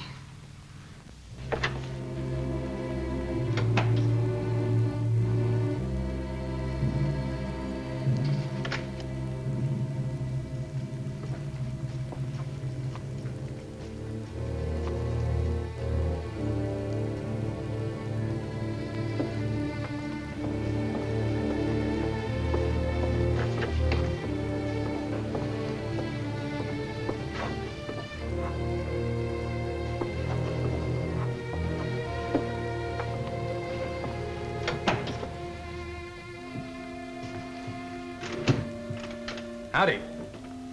What have you got to eat? Nothing. We don't serve no meals here. Looks as though somebody had something to eat. I did. Oh. I guess it'd be foolish of me to ask if you had anything like water, wouldn't it? Yeah, it would. That's what I thought. Well, then I'll have something stronger. That is a bar, isn't it?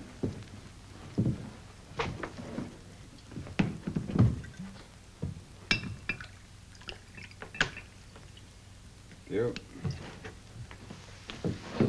Well, how's the mining?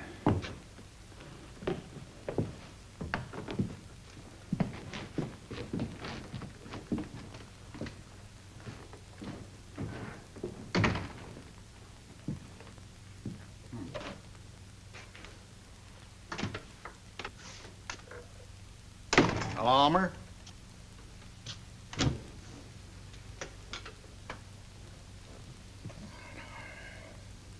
How do I find a man named Stuart Sanchez? I don't know. Now it's my turn. Shoot. Where are you from? How long are you going to be here? 2 or 3 days, and I'm from San Francisco. This half-breed you're looking for, what happens when you find him? I won't know till I find him. What happens if you don't? Why wouldn't I find him? Folks around here don't like strangers to go poking their nose in places that don't concern them. Ain't that right, Elmer? I haven't any more questions. Have you? Hey, Elmer. You're a poor excuse of a barkeep letting dirt fall in this gentleman's glass. Ain't you gonna buy another?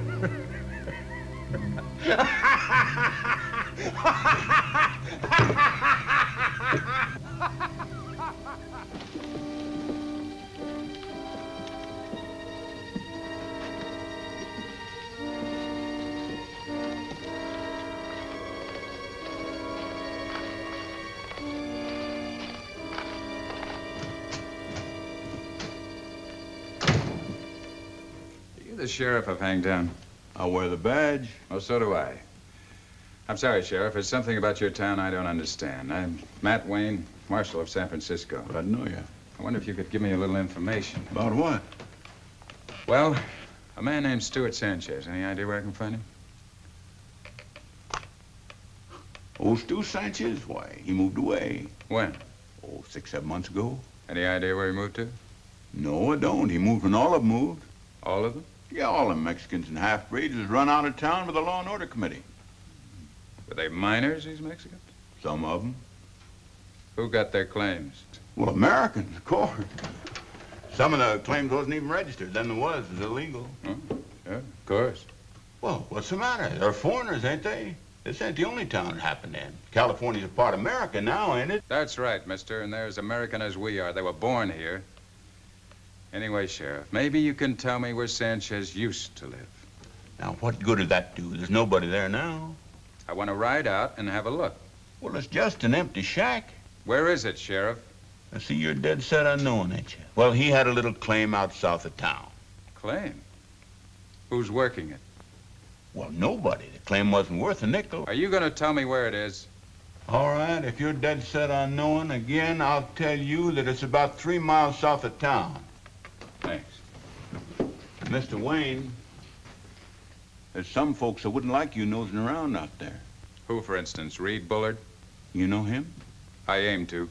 Well, watch your step, will you? Because he owns mighty near this whole town. Does he own you too, Sheriff? Mr. Wayne, I was elected to this office, not appointed. Now, if you don't like Hangtown, you get out, because nobody asked you to come here. That's where you're wrong. Somebody did ask me to come here.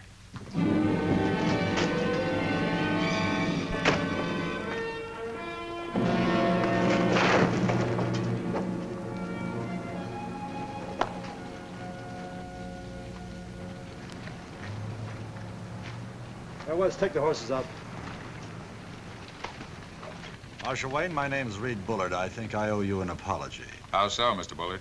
I'm head of the Law and Order Committee here. That means I've got enemies. A couple of my men took a notion that you were one of them. Your men are mistaken. That's what I told them. Still, you have been acting sort of mysterious.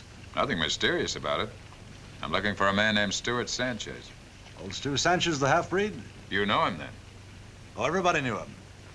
Used to have a claim out near one of mine. I was kind of sorry to see him go. You may have heard we cleaned out all the Mexicans. What about the girl in the hotel? Someone has to keep the place clean. You wouldn't have any idea where Sanchez went, would you? No, I'm afraid you've wasted a long, hard ride, Marshal. Thank you, Mr. Bullard. You surprised me, Marshal. How so? You're a man with a big reputation. Here you are kicking up a fuss about a no-good half-breed. Why? All I'm kicking up so far is a lot of dust. You need a drink? Thanks, but I'm on my way out to old Sanchez's place. You're wasting your time, Marshal. I'll have a look around anyway.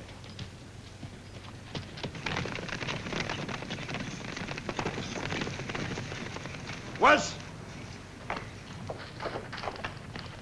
took care of, Mr. Bullard? No, there's Sheriff Yachts in his office.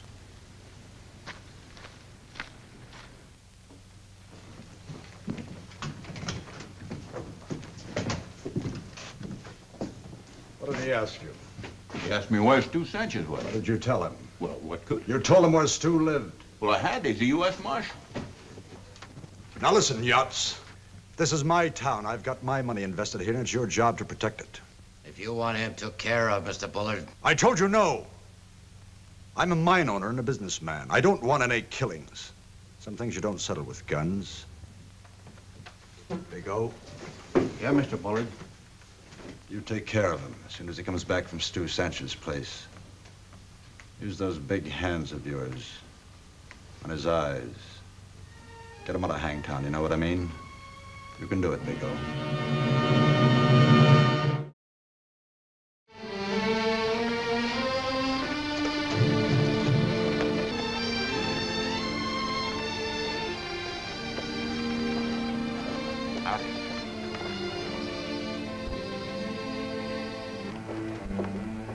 I do.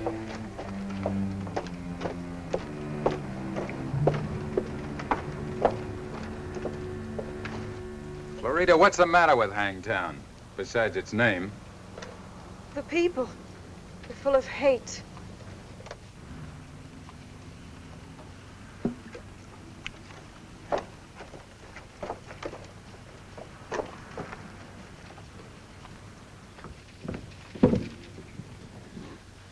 Why do you think I stay in this terrible town? Why do you? I have a debt to pay off. Big O Jessup is waiting for you. Me? Why? They don't want you to know, Mr. Wayne, about Stu Sanchez. I just came from Sanchez's place. He must have left there a long time ago. Probably with the other Mexicans, What's wrong with being a Mexican? Or a half-breed? Why should you deny what you are? You shouldn't. You should be proud. I was. Before Reed Bullard. What did he do? He was kind to me when my parents died. And? Sanchez didn't do him any harm. Nothing. He was a nice old man. He wouldn't hurt anyone. He didn't move away from here. Mr. Wayne, he was shot. Shot? Yes. Are you sure? Wes Neely told me about it once when he was drunk. He said Reed Bullard had gone out there one night full of hate and whiskey and killed him. Sure. To get his claim. His claim? His diggings, his gold mine.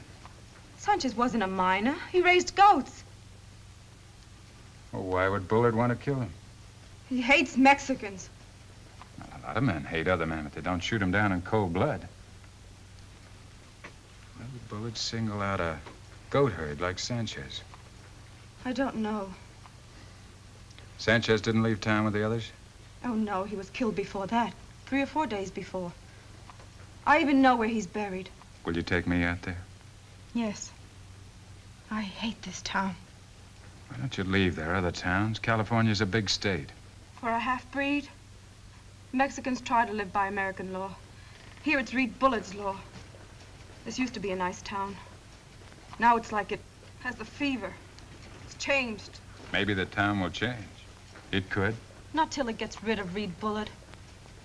Until then, está acabado. Acabado. Finished. Finished. Make love to me, pretend. What? Big O Jessup is watching. Let him think we're making love. He's still there. Don't you worry about Jessup. You better get back to your work. If you have to fight him, be careful of your eyes. Thanks.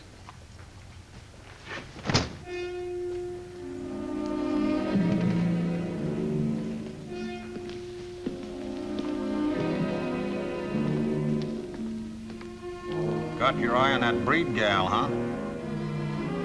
Right pretty girl. She tell you she's my gal. Couldn't be. She has better taste. Wayne.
did you take him? Doc Emmert's. He liked to drown. He sure was beat up. When Doc gets him patched up, tell him he's through. Big-O? Big-O. You fired him? I'm accepting his resignation. Any objections? Big-O and me, we've been together a long time. You'd like to keep it that way. Maybe we would. After that marshal is took care of. No, Wes, I don't want him took care of. Big-O and me, we come from Missouri together.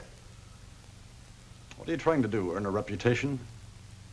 His pappy's farm was right next to ours. Want to go down in history as the man who killed Matt Wayne, is that it? I ain't interested in the history part. Wes! Now get a horse and keep going.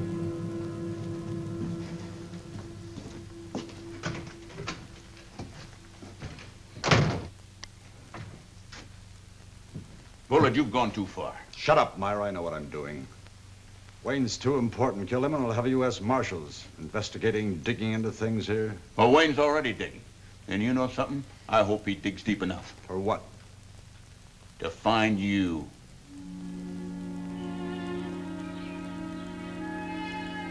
Who buried him?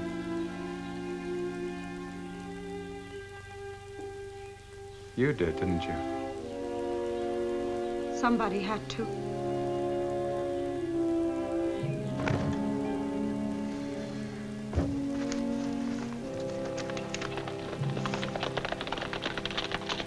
Bullard, try to get him to talk. I'll be in the back room. Don't worry.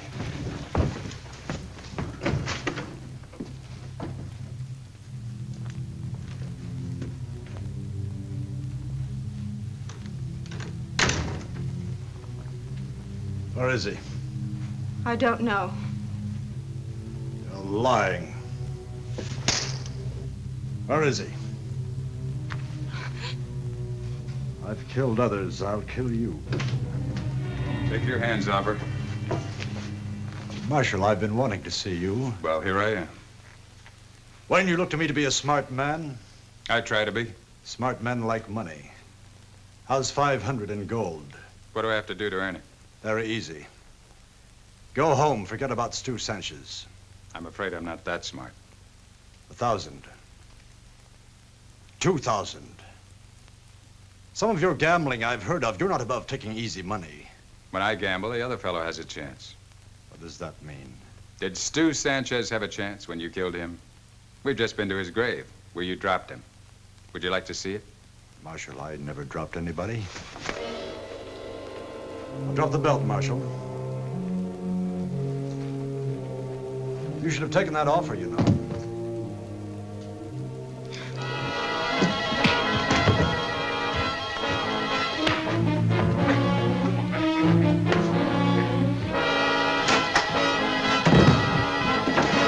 Why did you kill Sanchez, Bullard? It wasn't his land. There was no gold on that.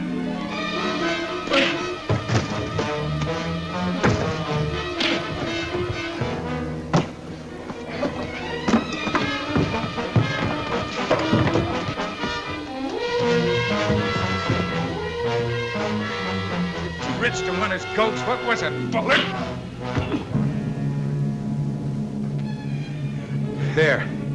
There's your one-man law, Florida. Look at him. My guess is he's through running this town as his private estate. Sí, yo creo que ya está acabado. No estoy acabado. You speak Spanish like a native. Could it be you're a Mexican? I'm as much American as you are. Could it be you're a Mexican? A half-breed? American. If you are, it's nothing to be ashamed of. I'm not. You are. You are ashamed of it. No. Come on, Bullard, admit it. My mother was. Not another living soul knows it. They'd have run me out like all the rest.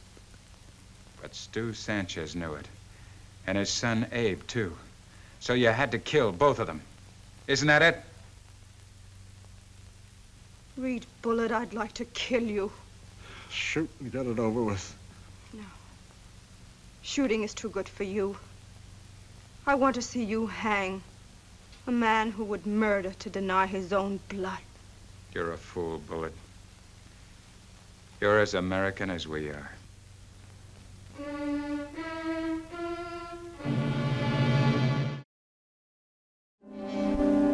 Well, Matt, I think this town's gonna be all right now. I'm sure it is, Sheriff. Good luck. You too. Bye. Boy.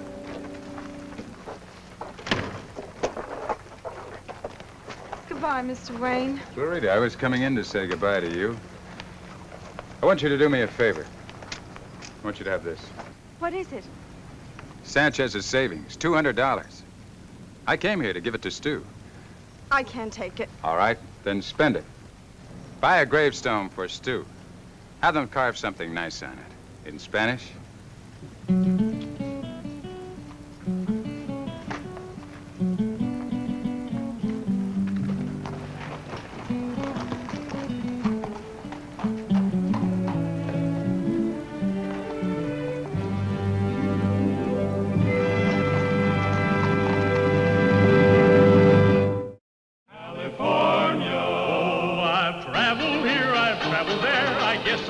Most everywhere, but I like where I am today, and here is where I'll stay.